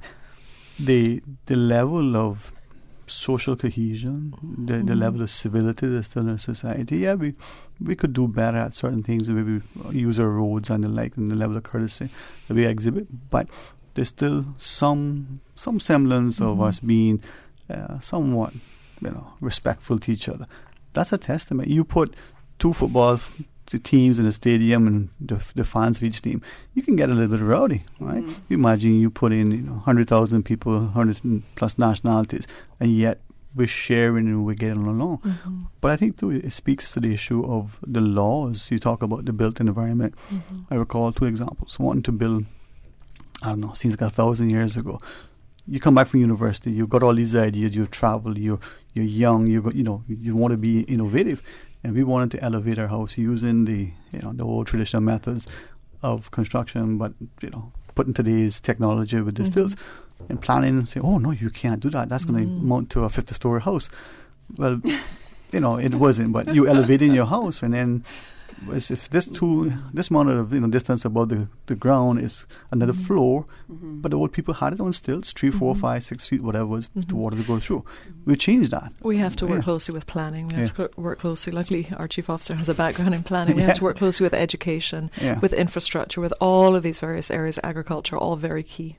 Yeah, man. It's important. I think it's where we can, and as we look at it more increasingly, we see it. As the public is listening, though, a question I could ask of us, are we then, at risk of, in one hand, trying to preserve and to promote and show a great deference for the history, the heritage, the culture, and the like, and then balancing it with the prospects of, well, we're going to grow our economy, we'll have development, have this influx of people, have all these opportunities economically, because people say what you want, they still desire material things and financial wealth and the like. Can one and the other coexist? Are they at odds? Can we have the cake and eat it all too? Yeah. I mean, I think that there are conflicts. There are conflicts between development and preservation, and it's really about finding the tools or creating the tools that we need to be able to conserve and preserve some of the real gems of our built heritage in particular. And right now we don't have that kind of framework in place. And there's a lot of difficulties associated with it as well. You've got some of the best examples of traditional vernacular architecture on probably some of the most prime pieces of land. And having that what was a single family home on a piece of land in the middle of our central business district is probably not, certainly from a developer standpoint, its highest and best use of that piece of land. But you have to balance it with, what are we losing if we go in and we knock that down without making some effort to preserve it, even if it's preserving it on paper. Is it that we need to go in and get some as-built drawings done so that we have something on record that captures what it was like? I don't think that it's impossible to achieve that balance, and I think it's it's sort of in keeping with my view on development and the environment as well. There's always the opportunity to strike the balance, and there's going to be trade-offs. It's a matter of identifying what's important, what we need to make sure we're going to preserve so that we're able to pass it on and that things aren't lost, because that's the risk that you run. And, if we're not conscious and aware, like my kids say, if you're not woke about the whole thing, you run the risk of losing the opportunity to be able to embrace our cultural heritage, our past. And that would be, because it's so rich. It's just incredible when you look around, and it's not just the built environment, it's the stories that you hear, it's the traditional cooking, it's, going out for the church bells on Sunday. And, if we don't take steps to make sure that we can preserve that, we stand to lose a great deal. And as we go to the break, we can think of leveraging the technology, not just the drawings, but they can become digitalized. We can create, 3D models and the like. Who knows what we can do? But we've got to be willing to at least consider what is possible. All right, when we come back, let's continue talking about the culture and heritage policy. We invite you to call and share your thoughts with us if you want. 949-8037 or 949-6990. Stay tuned for Talk Today. Dessert lovers, Exquisite Edibles presents an exciting series of cookie making and cake decorating workshops with award-winning cake designer Daniel Catan at Savannah Primary School, Tuesday, July 9th to Sunday, July 14th. Sugar roses, buttercream, fondant, 3D cakes, cookies, and a wedding cake masterclass. Beginners and advanced learners are all welcome. Price ranges $150 to $200. For more details and to register, call or WhatsApp 917-5538. or email exquisite.edibles@yahoo.com. Exquisite Edibles brings Daniel Catan to Cayman, July 9th to 14th. Hurry, space is limited. Fathers all around the world are ready for Father's Day. What they're not ready for is more socks. Show Dad a whole lot of love this Father's Day with the Galaxy S9 or S9 Plus from Flow and get $150 off the price. Give the big man the headset he deserves to upload, download, message, and stay connected in style from Flow and save. Because this Father's Day, socks just won't cut it. See in store for full details. Terms and conditions apply. Celebrate Dad this Father's Day with Flow. King Sports Center Art of Fun Summer Camp is back from July 2nd to August 2nd. Now in its 15th year, the Art of Fun Camp is ideal for kids ages 5 through 10 with activities from football, basketball, dodgeball, squash, rock climbing, arts and craft, dance, singing, and more. Your child can practice physical and social skills while having fun in a safe and secure environment. For more info, call 946-KING. Like King's Sports Center on Facebook, and you can also find them on Instagram or call 946-5464. King Sports Center, providing you with all your fitness, recreation, and relaxation needs. Register before May 31st and save 10% on camp registration. See what I'm saying? We're back. I know you all were pining for the show because every time I go out, I keep hearing, when you going to do next show? When you do next show? I like that show, you know? I like that show. So join us for the next. See what I'm saying? I don't know when it is. It's 12:15 to 2:30. You don't want to miss this unique, informative audience participation, light-hearted show with lots and lots of Cayman jokes, culture, and guests. As we talk about things we say and do, it happening every third Friday on Talk Today. See what I'm saying is a special feature of Talk Today with contributions from the National Museum, a language, history, and culture show on Radio Cayman 89.9 and 93.9 FM. Proudly sponsored by Cayman National Bank, proudly serving the Cayman Islands since 1974. Congratulations, it's a boy. During the greatest events of your life, whether or not you have the right health insurance coverage should be the last thing on your mind. That's why at Fidelity Health, we are committed to helping you get matched with the right plan to suit you and your family. We offer a range of plans to suit your budget, plus access to a network of quality care throughout the Caribbean and the USA. You can relax and enjoy life's greatest moments when you are covered with Fidelity Health. Call us today at 949-7822 for a free quote. For the Health of It is heard on Wednesdays at 7 p.m. and on Saturdays at 9:30 a.m. It is brought to you by Holy Cross Hospital. Quality medical care and advanced technology with sincere compassion and understanding. Our mission is you. Call 1-954-351-5906 or visit Holy Cross Hospital at holy-cross.com. Talk today. But I do have some questions. Talk today. Cayman Islands' foremost listeners participation program. Talk today. Because there are more questions than answers. What the public is saying. Waiting to take your calls right now. Sterling Dwayne Ebanks.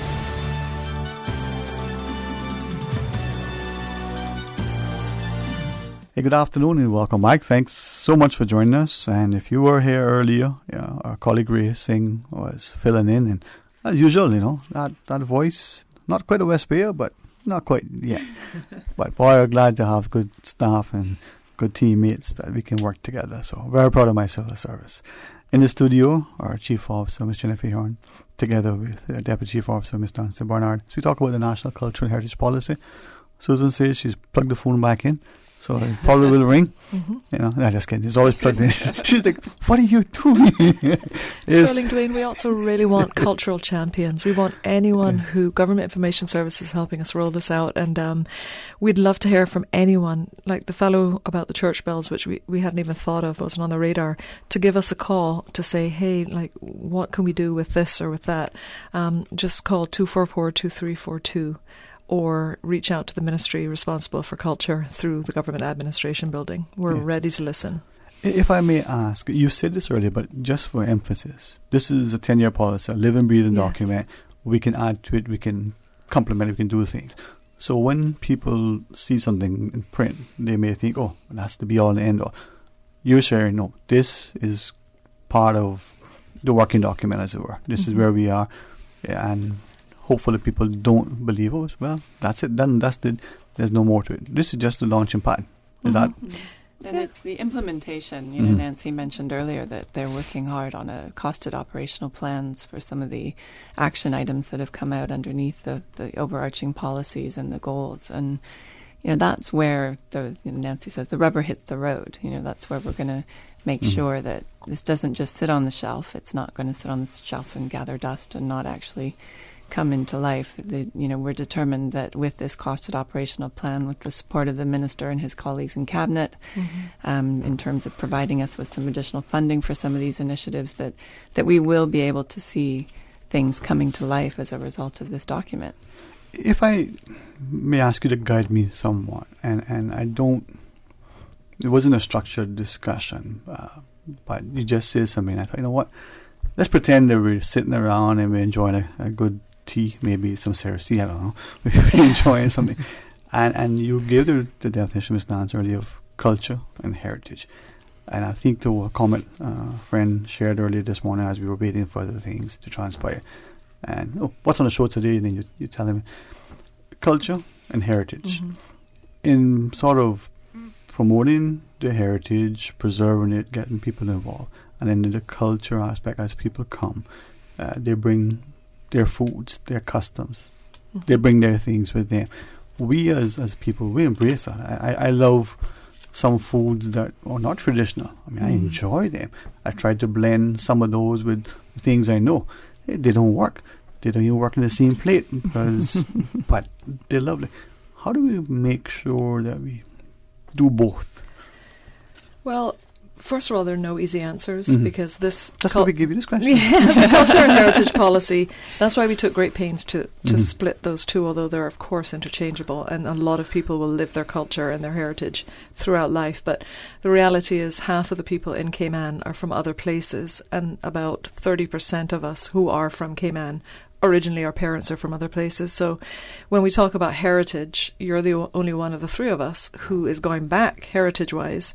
But, you know, both of us now, Jennifer and I and you, have children who do then go back in the heritage. So we draw on that like fragments, like filaments that strengthen our future, because if we, and I use that term loosely, if generational Caymanians, if we aren't able to show where we're coming from and really have integrity and stand up and say, this is our heritage, this is what made us strong, this is what made us the best, I don't know, rope provider in the Caribbean, one of the best seafaring countries in the world, then it's easier for other cultures to sort of have a disdain or so on. So I think this policy will not only help in terms of the artist and in terms of arts and design and all the other things built in intangible heritage, it'll also help with things such as employment and things such as human resources and things such as respecting ourselves as a community. Okay.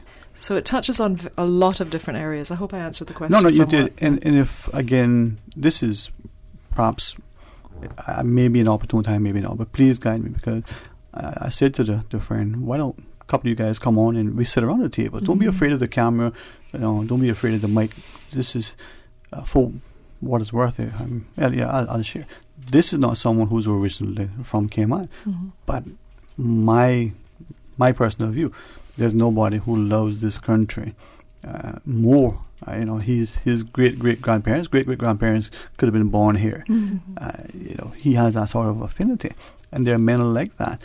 But he was sharing that if you look at, he gave two examples, kites and fish pots, for instance. Yeah. You look at the way some of us are making kites, they're different from how he saw the Cayman is making kites. But we're not making kites to show our children, or fish pots. The fish pots, well, legislation is one thing, but the strawberry sticks and the availability of the resources is another. But even the design of the fish pot that the traditional Caymanian made is different from what may be made in other parts. As simple as that is, little things can be lost. His question was, is it fair then that this thing that is Caymanian, the generational Caymanian heritage part of it, is now over there, a little tourist trap? A very small percentage. You said 30%, he said probably 20%, of the people in the country are Caymanian. More than 50% in his words from the ESO stats are probably not Caymanian. But this is our home, this is where we want to be.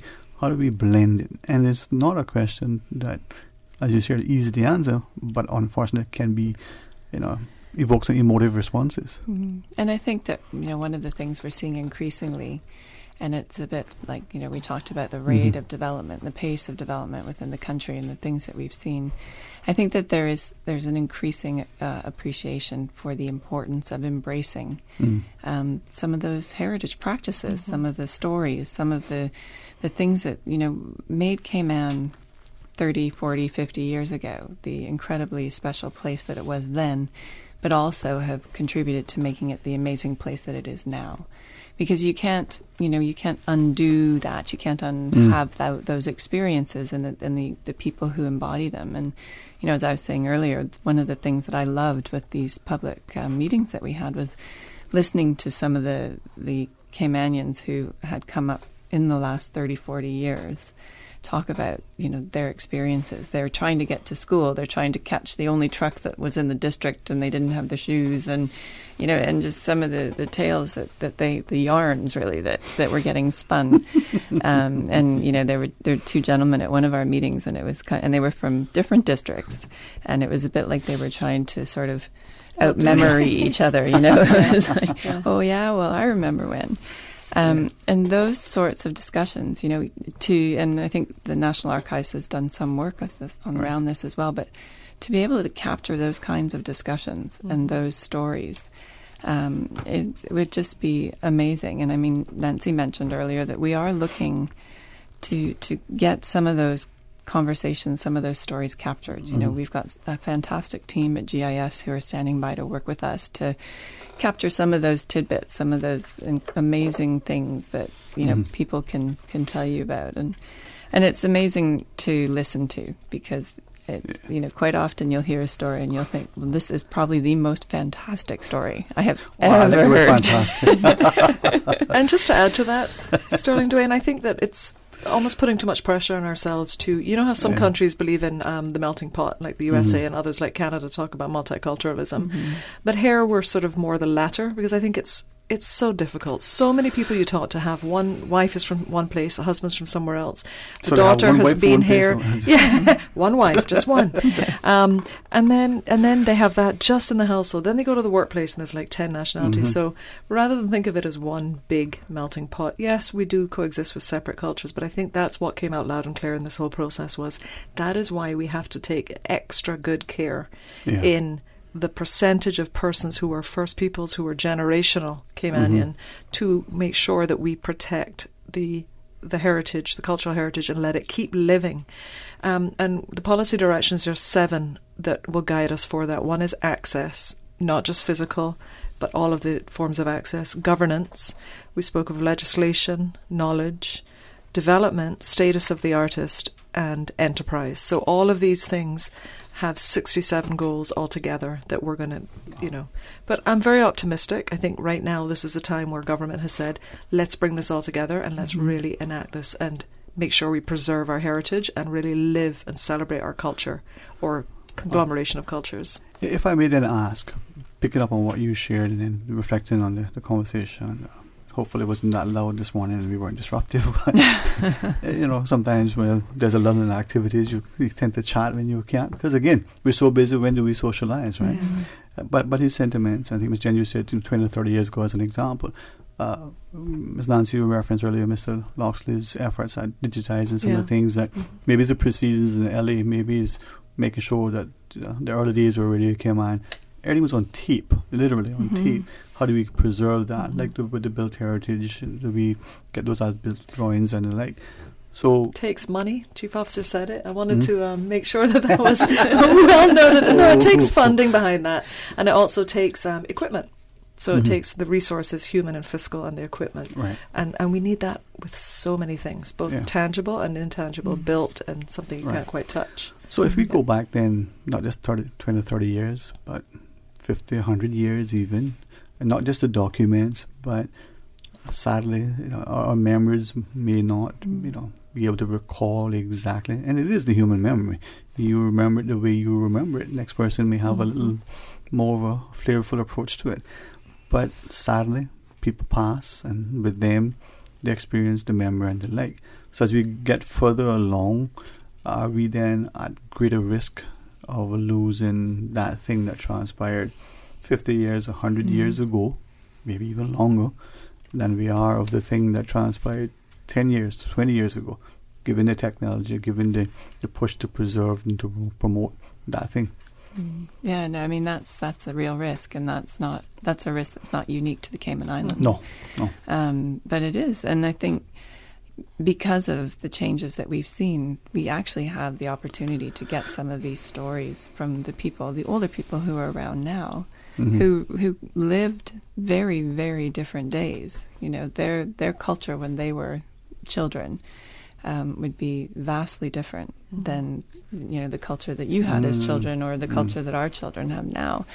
So it's a risk that we run. As, you know, people get old, and if the stories aren't being preserved, if they're not getting passed on, you do run the risk of losing them. Okay, we have a break. Okay, see, just so people understand, Miss Susan is the boss. We're going to take a break. When we come back, we invite you to call and share your thoughts. And we're very, very grateful both to Miss Jen and Miss Nancy for sharing with us. Stay tuned for Talk Today. A caring and community spirit, cherished family and cultural values. These are some of the things that still embodies the Caymanian way of life in the Eastern Districts today. Savannah Pharmacy, your neighborhood pharmacy, located in Countryside Shopping Village, is delighted to offer products and services of real value. Whether it's catering to your family's medical needs or carrying apparel, gifts, and beauty products, Savannah Pharmacy provides you with more than just prescriptions. Remember, they're always just around the corner with everything your family needs and convenient opening hours, including Sundays and holidays. Savannah Pharmacy. For more information, call 946-3336. Always separate debris from household garbage after a hurricane hits. Debris includes roofing materials, downed tree branches, and metals. All items of debris must be placed in separate piles to the front of the property or at a side that is easily accessible to collection trucks. Debris must be placed in a location that will not cause obstruction to roadways or come in contact with electrical lines. For more post-hurricane waste management tips, visit the DEH website at www.deh.gov.ky. From happy beginnings to happy ever after. BritK protects your lifestyle with the best insurance cover at the best possible price. Health insurance with far-reaching benefits. 95% of claims settled in 5 days. Low-cost life insurance. And investments. Security in retirement. With a custodian pension plan. For happy beginnings and a happy ever after. Visit BritK.ky or call 949-8699. BritK, where people come first. Wow, it seems I buy a battery every year. Oh, for real? You should buy your car battery from Vantman. Their batteries are tough. I have a 3-year warranty on mine. Oh, I know that trick. I take it back and they charge me a percentage of the price. Hear me out, bro. Not at Vamp Bobo. You can get a 3-year full warranty, no charge. And if they install it at Vamp, it includes free towing and jumping service. And let me tell you, you will never have to get your hands dirty changing no battery. Get Motorcraft Max or Plus battery for 20% off when it's installed by the service department at Vamp Motors on Walkers Road. Now that's a deal you can get charged up about. Vamp Motors, keeping you on the road. Extended through June. Sending money to Jamaica? Send a money transfer with Western Union's direct-to-bank money transfer service. Send a money transfer conveniently and directly to bank accounts in Jamaica. Just tell your friends and family in Jamaica to register at a Western Union agent location for direct-to-bank deposits of their transfers. Visit your Western Union location for more information and try our direct-to-bank account service for your next transfer. Western Union, moving money for better. Western Union also makes money from currency exchange. When choosing a money transmitter, compare fees and exchange rates, which may vary based on a number of factors and are subject to change.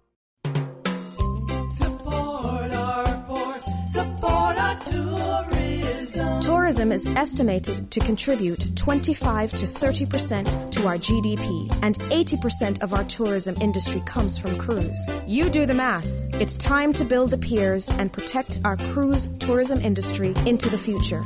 Looking forward, looking bright. Learn more and spread the word. Support our port, support our tourism. Talk today. But I do have some questions. Talk today. Cayman Islands' foremost listeners' participation program. Talk today. Because there are more questions than answers. What the public is saying. Waiting to take your calls right now. Sterling Dwayne Ebanks.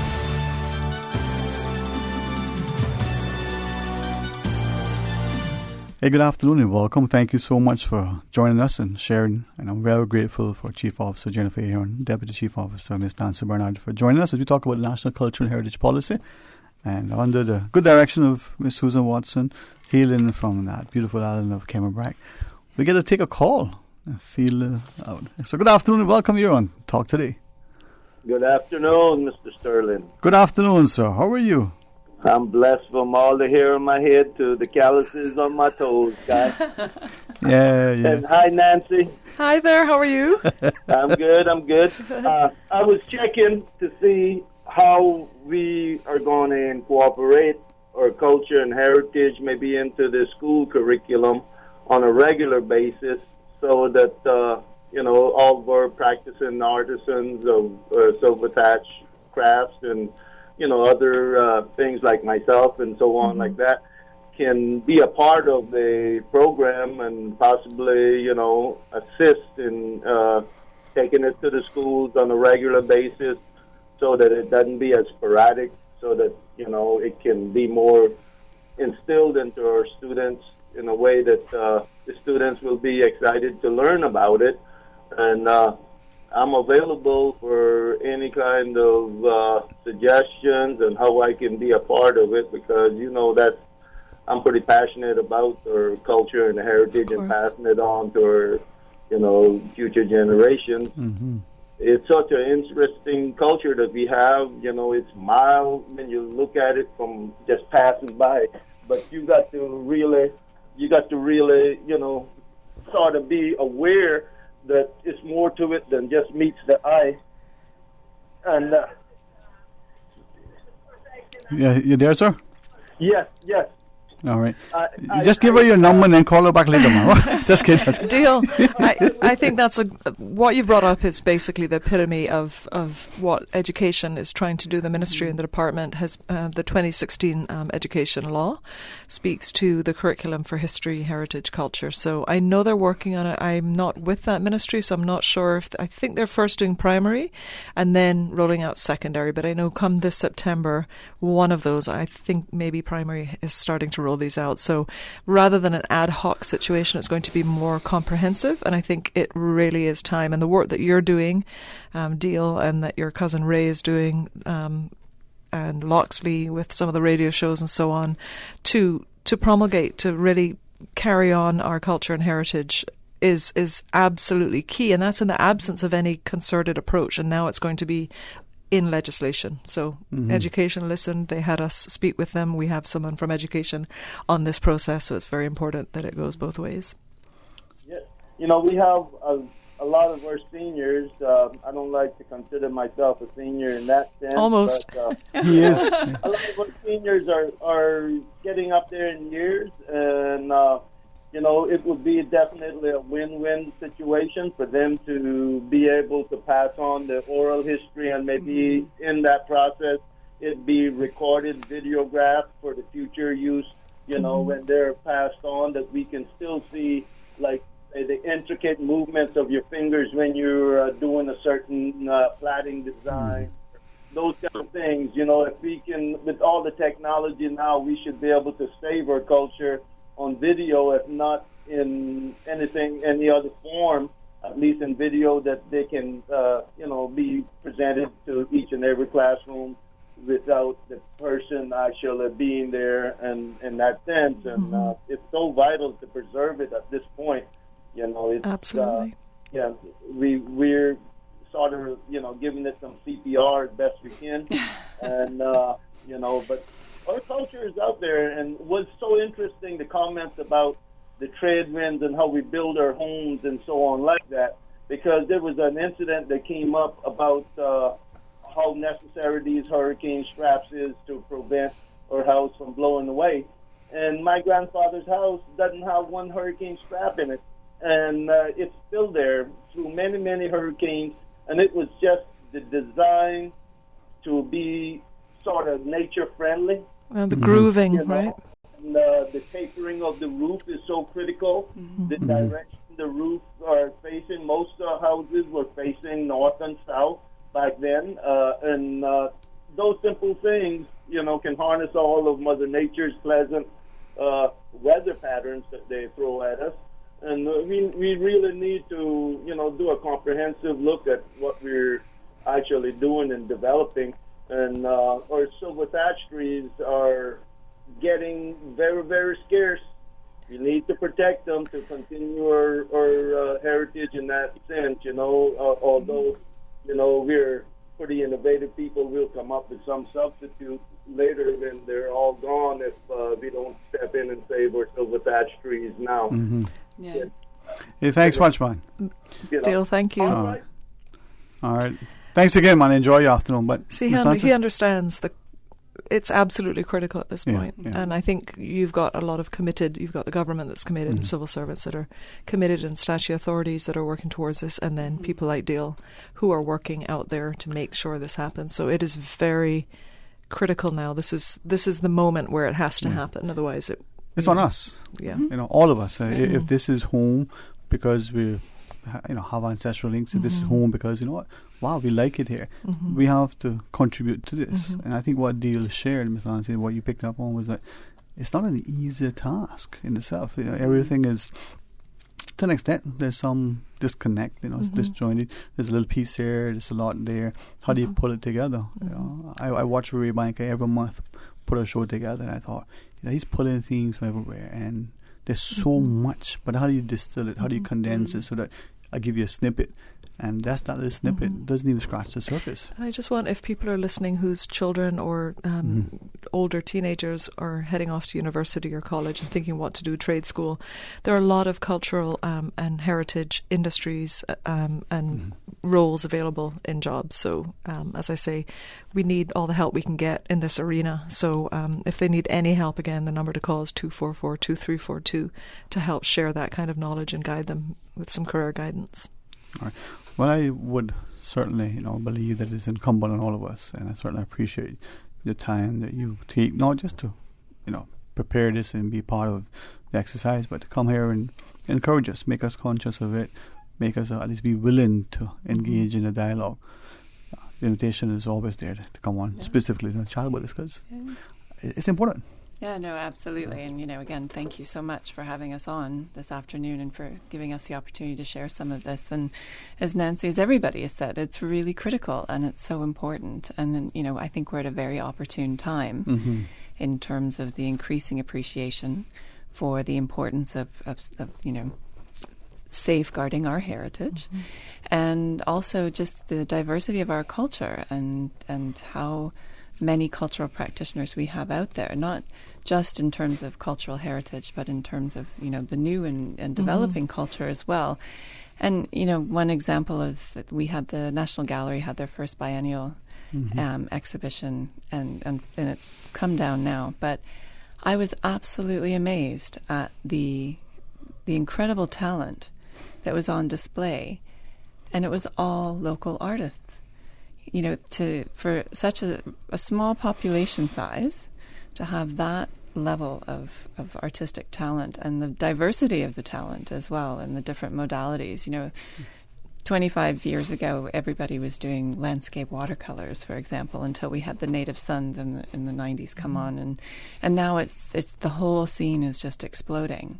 And we had, I think there were 2 examples of artists who were parents and their children had pieces in the exhibition as well, which, think about that. That's incredible.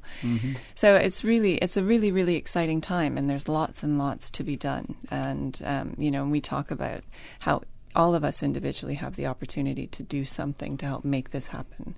And, whether that's taking your kids down to Mango Fest at the museum on the weekend, whether that's taking them to the National Gallery, whether it's taking them into the ground with you, or just sitting down and telling them the stories. We all have the opportunities to be part of making this all happen.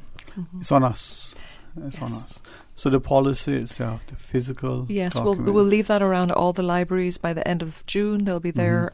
Thank you for allowing us to place those there, and at Radio Cayman and all the other media outlets. The schools, we went to St. Ignatius today. They were very excited to hear about this. So we're so excited that we really feel committed. We feel as if, yes, it's some scary moments in terms of people are feeling really sort of fragmented, and are we losing this? Are we losing that? Is this going to be knocked down? And so on. But we are committed now. We have a guidebook, we have a blueprint to really safeguard our heritage and to promulgate our cultural heritage. Well, thank you very much. And anytime that we can help, whether it's in presence, here in the studio, or PSA, otherwise, it's on us. So let's do our part. Great. Enjoy the rest of this afternoon. Great, thanks. May tomorrow even be better. All right. To our listeners, when we come back, let's have some open line. I think that's what we're going to have, right, Miss Susan? That and some corned beef sandwiches? Yeah, maybe. Stay tuned for Talk Today. Radio K-Man. Radio K-Man's newsroom. These are the biggest stories right now. The man who died of stab wounds this weekend is 42-year-old Errol George Gray, a Jamaican living in the Bosun Bay area of West Bay. Police released the name today and expressed condolences to his family. Mr. Gray died of his injuries. Police say a woman and 2 minors were taken to the hospital with serious but non-life-threatening injuries on Sunday. A search revealed the man lying unresponsive nearby. He was later pronounced dead. Good afternoon, I'm Dion Anglin with your headlines in news elsewhere. For the first time since Malaysia Airlines flight MH17 was shut down in July of 2014, prosecutors have announced charges against suspects in the case. 3 Russians and a Ukrainian have been charged with bringing a missile into the area in eastern Ukraine and with murdering 298 passengers and crew. The passenger flight was en route from Amsterdam to Kuala Lumpur when it was shut down over conflict hit Ukraine. There is credible evidence that Saudi Arabia's Crown Prince Mohammed bin Salman and other high-level officials are individually liable for the killing of Jamal Khashoggi, a UN expert says. A report by a special rapporteur says the evidence merits further investigation by an independent and impartial international inquiry. Saudi agents killed the journalist inside the Saudi consulate in Istanbul. And the gun which Vincent van Gogh may have used to kill himself has sold for $182,000, almost 3 times more than expected. The rusty revolver was purchased by a private collector via telephone. That's a wrap of your headlines. I'm Dion Anglin. Radio K-Man, the voice of the Cayman Islands. What's happening in your community? News and information, music and more. You can find us. www.radiokman.gov.ky. Like us on Facebook and follow us on Twitter. Radio K-Man is your choice, your voice for today's biggest news. Radio K-Man.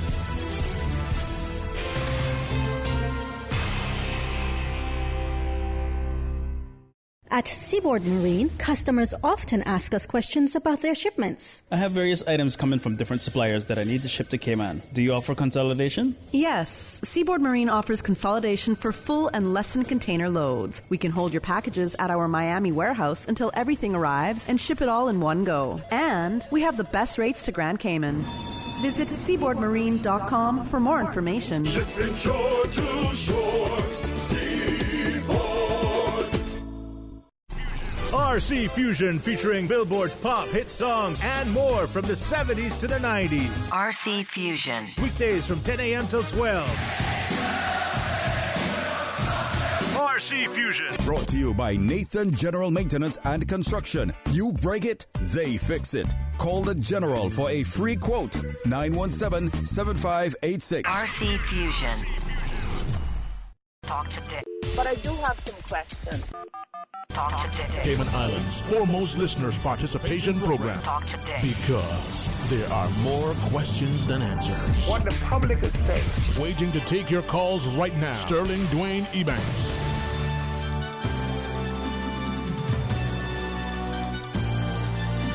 Hey, good afternoon. Welcome back. Thank you for joining us. And I'm reminded that today is Wednesday. So that means 2 things. Yesterday must have been Tuesday and tomorrow must be Thursday. Well, it also means other things. We've got some open line in the meantime, though, so call and give us a shout. Let us hear from you, 949-8837 or 949-6990. And if we might, on behalf of our good friends over at the National Trust, remind you of a couple of things that are coming up on the 22nd. So that means Saturday, right, Miss Susan? Is that the 22nd? 9 a.m. to 11 a.m. is the Old Savannah Schoolhouse have an open house. So you can come and you can see how this historic site, they have some tours every 15 minutes or so. You want to realize how many students when they're in there, and when you see how small, physically, how small that space is. Well, it's now under the management of the National Trust, and when you go by, you look at it, you check it out, you see how children of different ages and how such a large number of students were being schooled in that space. You got to be appreciative of what we can do with what we have. Likewise, the National Trust, together with the Seafarers Association, is also having an event over at the Seafarers Hall on the 25th of June. You can hear Mr. Cam Jackson and Captain Paul Hurlston regale about their stories, and Mr. Cam will tell us about his treasure hunting expeditions, and that's taking place 6:30 until 8 p.m. over at the Seafarers Hall on the 25th. Amazing opportunities. I thought that would be fitting. We talked about our history and our heritage and our culture and the like. And here are 2 more opportunities to get a first-hand, a bird's-eye view to hear directly. And I say this with the greatest of respect. You know, we repeat stories, even stories from our past that we experience. Well, you know, when we tell a story at age 20, is it the same story that we tell when we're 40 or when we're 60 and when we're 80? Do we remember it more vividly in greater detail as we get older? Do we add and embellish the story? And do we make it that we sound even better each time we tell it? Yeah, it's important, sometimes to get a first-hand account when that is possible. That's why people like, for instance, Gordon Solomon and Randy Shaddett as 2 examples. You look at their works, their paintings, and if you can stand next to them at one of their exhibitions and look at it, offer your perspective and your opinion on their paintings, for instance, and then they can perhaps tell you maybe what inspiration was, tell you what they were thinking. You may find that you're interpreting exactly what they were planning, or you can say, nope, completely different. Not just reminds you that beauty is in the eye of the beholder, but just the notion that you tell a story to your child, who tells it to the grandchild, who tells it to the great-grandchild, and centuries later, perhaps that could be part of your legacy. Just a thought. But it all comes from having a healthy respect for us, for our society, for our people. Let's invite you as we offer you respectfully an opportunity to share your thoughts with us. 949-8037, 949-6990. Likewise, Flo has a toll-free line that they've graciously, so generously made available to us for our callers who can access the toll-free number. It's 1-800-534-8255. Call, share your thoughts. Miss Susan will answer, and then she'll decide if you know the secret word. She'll put you through. No, they're just kidding. You just need a call. She answers and she puts you through, and you can share your thoughts with us. If I may. Last evening I had a quick conversation. The fellow, again, we just have some people here who are so respectful. It doesn't matter if they're older than you. They pull you aside, and the fellow said, "Listen, I know that you're rushing off to something else and whichever, but just quickly." And he shared. He says, there are times when he listens to the show, he doesn't get to listen to it every day. Even if he wanted to, he probably couldn't, right? He says, but you strike a balance between, on one hand, trying to poke fun at the government and engender some conversation. Other times, maybe challenging a caller's perspective on certain things. And today, a controversial issue of the day is in his words, is democracy at risk, because on one hand the government needs to make sure that it controls the reins and has things in play when it comes to how the verification process relative to the petition for the referendum, and then the people behind it and why the populace who may want it for whatever reason to give their stamp of approval to the government to go ahead with it, or they may be seeking greater answers since it's going to be a project that is going to be here to affect us all. How do you balance that? And sometimes as I listen to him, it's good, and it's partly in jest to have fun on both sides, but it's a very serious thing. And from what he shared, it's so encouraging to realize that so many of us, even though when we laugh, we still take things very seriously. Even though when we want to see a level of progress and prosperity, we still want to maintain a sense of civility and social harmony. We still think about tomorrow. We still think about our impact on future generations, and that is very healthy. And it doesn't matter whether there are those of us who could probably trace our ancestral links way back to Adam, or who may believe that we just came here just recently, creation of a test tube, again, an attempt at a joke of some sort to draw the greatest of parallels, as it were. But we have this healthy respect, for our country and for our people. And how do we make sure that in our differences we look more at coming together than finding ways to divide us? Give us your perspective, though. 949-8037, 949-6990, or toll free at 1-800-534-8255. You call us to share your thoughts, to give us a view as you see it on what you feel is important. And at the end of the day, is it that we can, or whether we find ourselves, the example I think would be great. If you love football and this is the final match in the World Cup, your team is playing and you want your team to win. Are you enjoying the game even if your team doesn't win the final? What if the two teams are there, neither one is really your team? Are you still able to watch the game because you're a fan of football? And I think that's a true testament. Are we enamored with this country? Are we looking at what is best for the country long term? And it isn't about whether you're for or against the government, whether you're for or against a particular proposal or a project. Are you looking at it? Are we able to look at it objectively? Is this money well spent? Is this money well spent now? Is this thing, despite whatever challenges it may pose or whatever disruptions it may cause, is it just necessary because it's going to be better down the road for more of us for a longer time? Sometimes those answers are very evident. Sometimes they're not. Sometimes it's because of the way things are presented why we're not able to see objectively and rationally what it is. The question is, how are we looking at things? Some of us can always see the good in everything. Some of us can't see the good in anything. Well, matter of perspective. In 949-8037, 949-6990. We're going to pause and take a break, final break, but just a quick reminder as we go to our last break. On behalf of the National Trust, on Saturday, this coming Saturday, at the Old Savannah Schoolhouse, there's an open house, 9 a.m. to 11 a.m.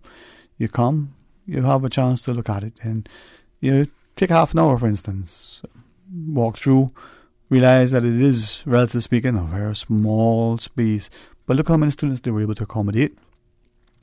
Get a perspective of the students that came through over the years, and see, as we look at our culture and our history and our heritage, how important it is not only to preserve it, but to promote it. How important it is for us to champion it. How important it is for us to be involved and aware and informed that we can share it. Not just with those we meet who come to visit us and as our guests, but our own families, our own children and the like. And then the tales of Cayman's seafarers on the 25th of June over at the Seafarers Hall. A discussion to honor International Seafarers Day and have the opportunity to hear both from, as I understand it, not only Mr. Kim Jackson, but Captain Paul Hurlston. And Mr. Kim is going to talk about his treasure hunting expeditions. So let's pause.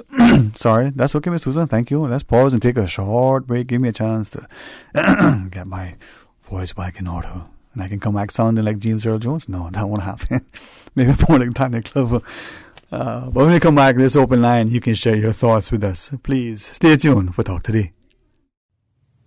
Traffic congestion is bad for your mental health, bad for your wallet, and bad for the environment. Alternative commuting habits are the solution. Cycling, walking, busing, or carpooling will help save you money, benefit your health, conserve energy, and help the environment. Do your part. Visit the ministry Facebook page for details of plans for bicycle lanes, the latest bus schedules, and be an energy advocate. Hi, I'm Dawn McLean Brady, President of the Cayman Islands Small Business Association, better known as CISPA. Small businesses drive Cayman's economy. As small business owners, we depend on government to create an environment where we, as entrepreneurs, can do what we do best, and that's to provide products and services that are valuable to our customers and, in turn, employ others. The cruise piers and cargo ports provide these opportunities. Encourage our government to build a port and let the Caymanian entrepreneurial spirit shine.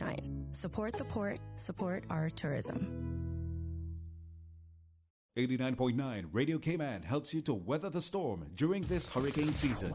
One of the most crucial elements of hurricane preparedness is storm awareness. During the season, it is of utmost importance to pay attention to the latest local weather forecast, as hurricanes do not suddenly form or strike. There are various methods of advanced notification. Utilizing such may be the difference between a favorable outcome and disaster. Both television and radio serve as excellent mediums with up-to-the-minute storm path information in the wake of a hurricane. Another method of tracking a hurricane may be only arm's length away. Your smartphone or tablet can be your most valuable tool before, during, and after a storm, providing countless numbers of apps with crucial hurricane information. Many apps allow you to track storms with moving radar and satellite imagery, plus offer alerts, current conditions, forecasts, advisories, and even video. This hurricane preparedness tip was brought to you by your community radio station, Radio Cayman, 89.9 FM.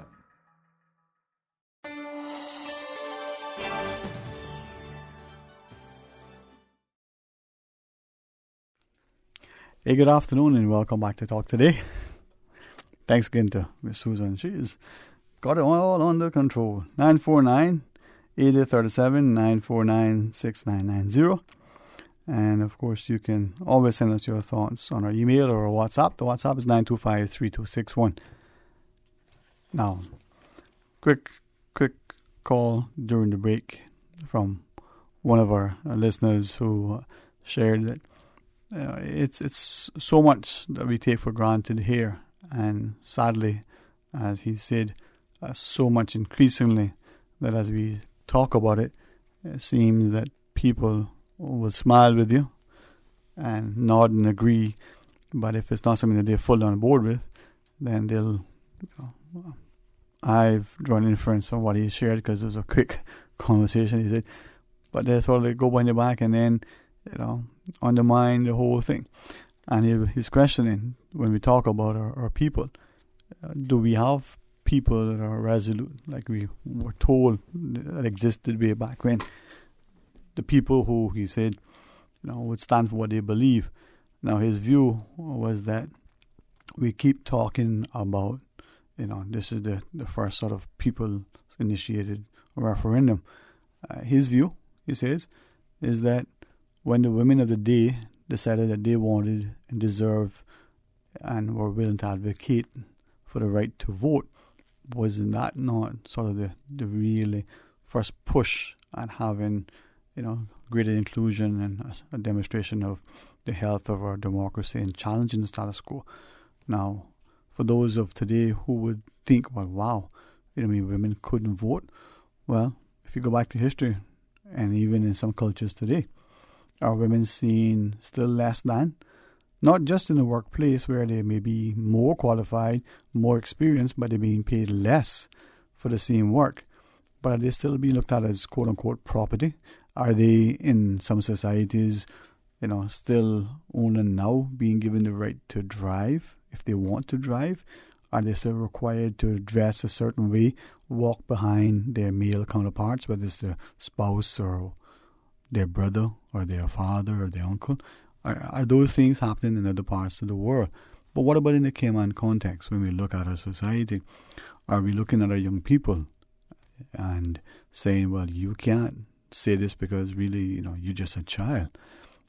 Again, our democracy and our health of our economy and our people, are we willing to allow and accept and actually acknowledge and encourage that people need to be able, once they do so in a civilized, respectful way, be able to speak out, agitate, advocate, as you were, to say, well, we want this thing, we like this thing, no, we don't want this thing, or we don't want it this way. And as I listened to him quickly, during his comments during the break, reflecting on some of the sentiments of others in the past, both publicly and otherwise, either as guests or as callers to this show, and to Mr. Hart in particular, are we looking at our society and are we prepared to share? Now, I'll say this way, and only because we can draw courage from it, we can be encouraged by it. Those of us who are now Caymanian, who originally were from other parts of the Caribbean, who've had a different sort of history and experience, who, in their own sort of home societies, are more accustomed to talk shows, more accustomed to, sort of advocating against the government, as it were, who are more accustomed to speaking out and being able to speak out against something, whether it's a thing that is being sort of proposed by the government or not it being proposed or acknowledged or accepted by the government, but even that thing that is within the private sector, a development, business policy or practice. We just take it here. In other societies, just in the Caribbean, they don't take it so lightly. Let's go to our phones. Hey, good afternoon and welcome. You're on Talk Today. Yes, good afternoon again, Dwayne. Welcome back again, man. Always good to hear from you. Yes, I'd just like to suggest to the individuals who were part of that referendum with getting signatures in order for them to be able to stop the government from building that port. Mm-hmm. I would suggest to them that at the same time the government is going door to door to find out if these signatures are genuine, they're official signatures of the same individuals who claim to have signed this petition. I think the individuals who were going around and getting these signatures for this referendum, and I know that was a lot of work. Mm-hmm. I would suggest to them to get at least 2 JPs or more if they can from each district and go around at the same time the government is going around door to door. I would suggest for them to go around at the same time door to door again with JPs mm-hmm. and sit down with these individuals who have signed this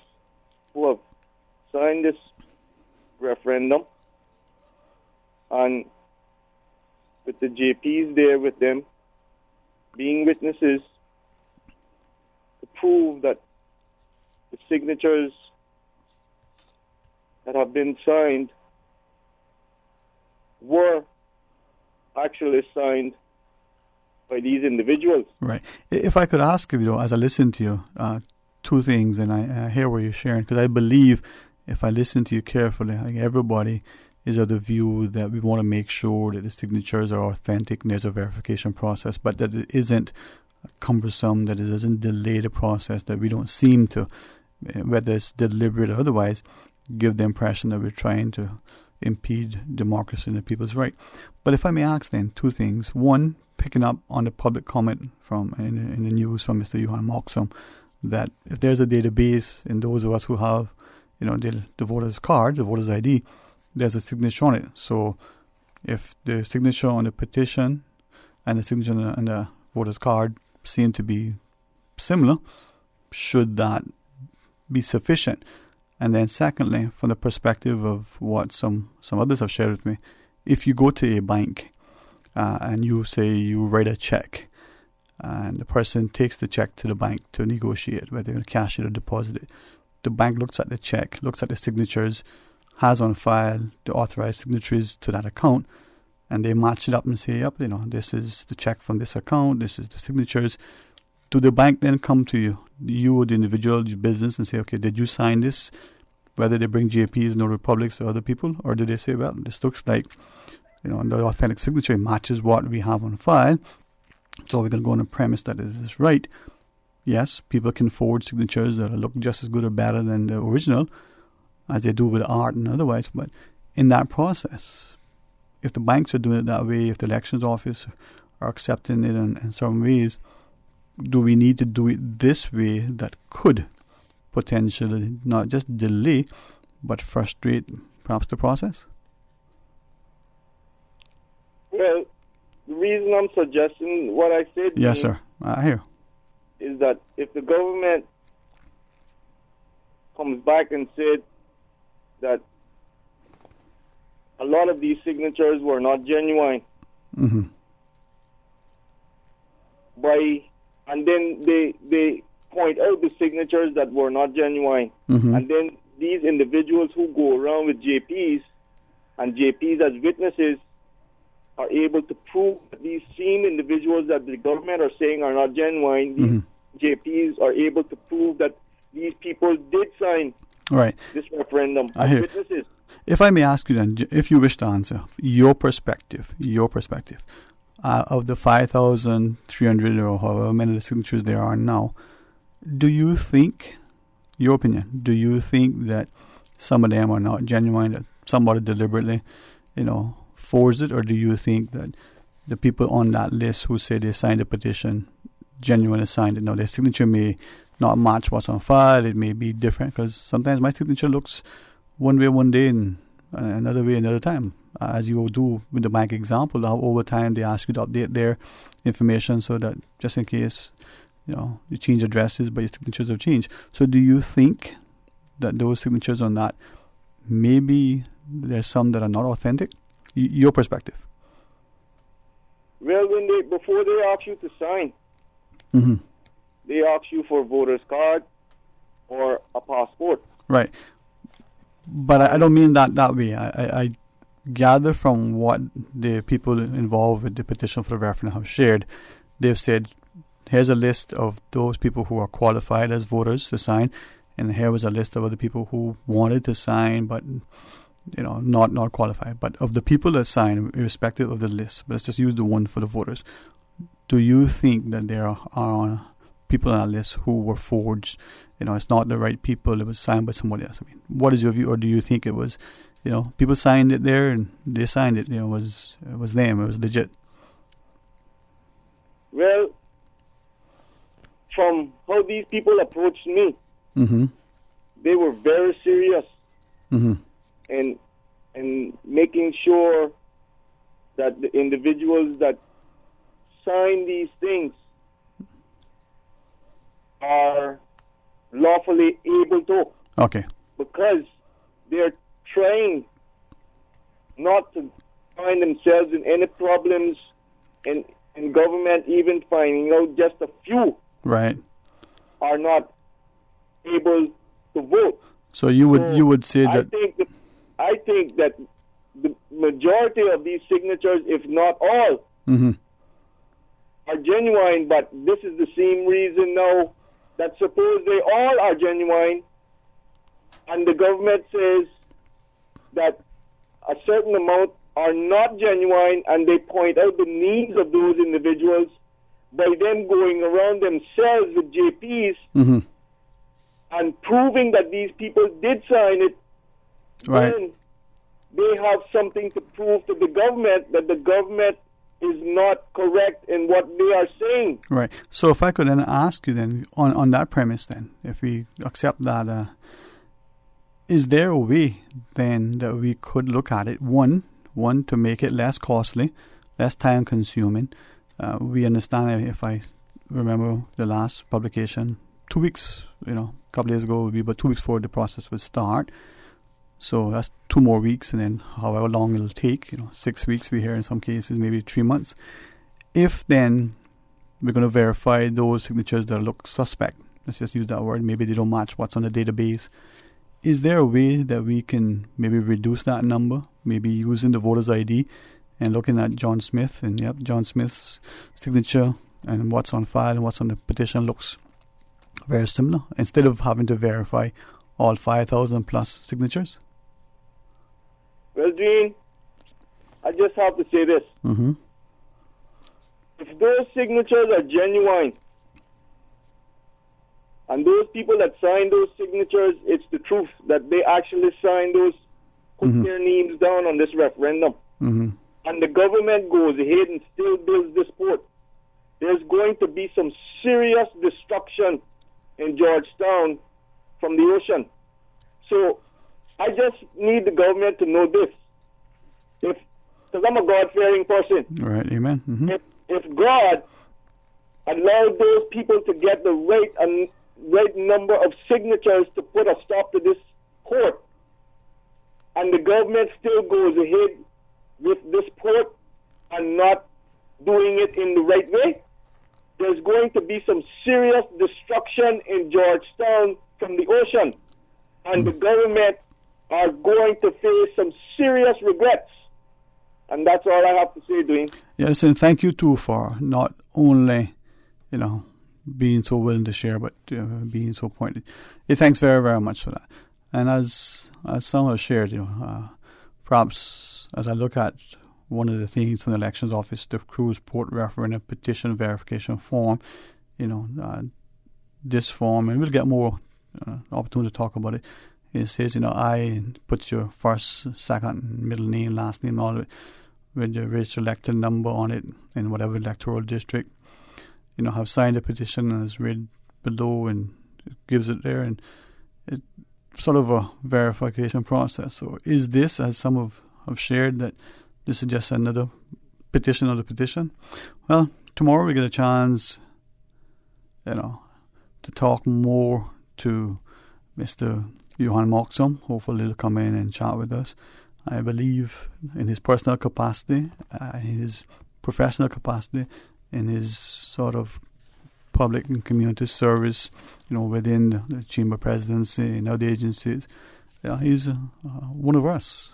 So we get a chance to hear from him and get a perspective. Listen, this is our society, and we're going to have differences. Some of us will still cheer for Brazil no matter what. Others of us would cheer for Germany no matter what when it comes to the World Cup. Some of us would recognize that there are going to be abuses of power. Others would recognize that the greatest exercise of power is restraint. The chance is that we're not always going to agree, but in our differences, can we find where we're more alike than we are different? Are we working for the greater good in the long-term interests of the country?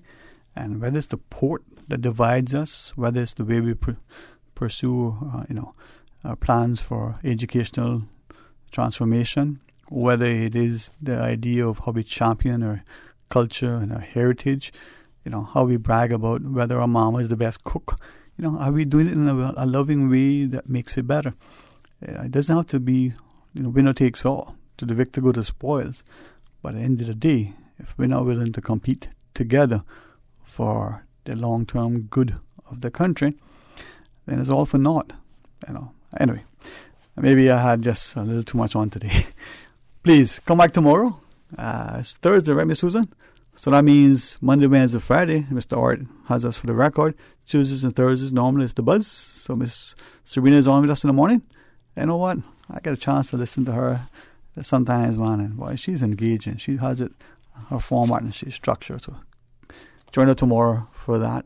Don't miss her Money Sense program in other areas. Hopefully those guys will get that on a little bit more often, because that is informative.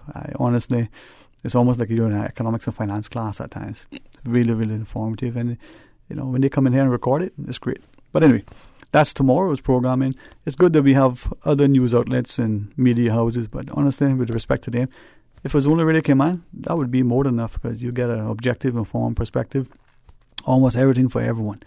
And how these guys do it, boy, it's amazing. So thank them for doing what they do. After all that, don't forget to join us tomorrow for Talk to the Area after the midday news and midday meditation. Johan Moxham is expected to join us. Let's see where that takes us. And then, of course, Friday, Ray Banker. He's been working out and exercising. So I'm looking forward to seeing him on Friday when he comes in for Siwa Zain.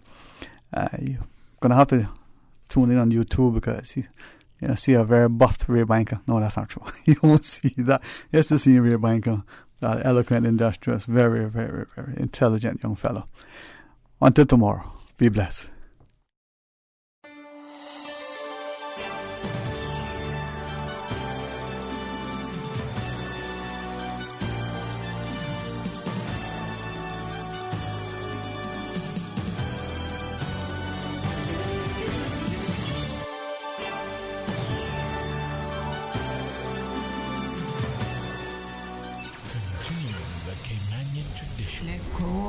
Keep my ground so clean. The heart and soul of the Cayman people. Thank you for keeping the culture alive. There's the news every day, from East End to Georgetown, down into West Bay. Radio Cayman in the Cayman Islands.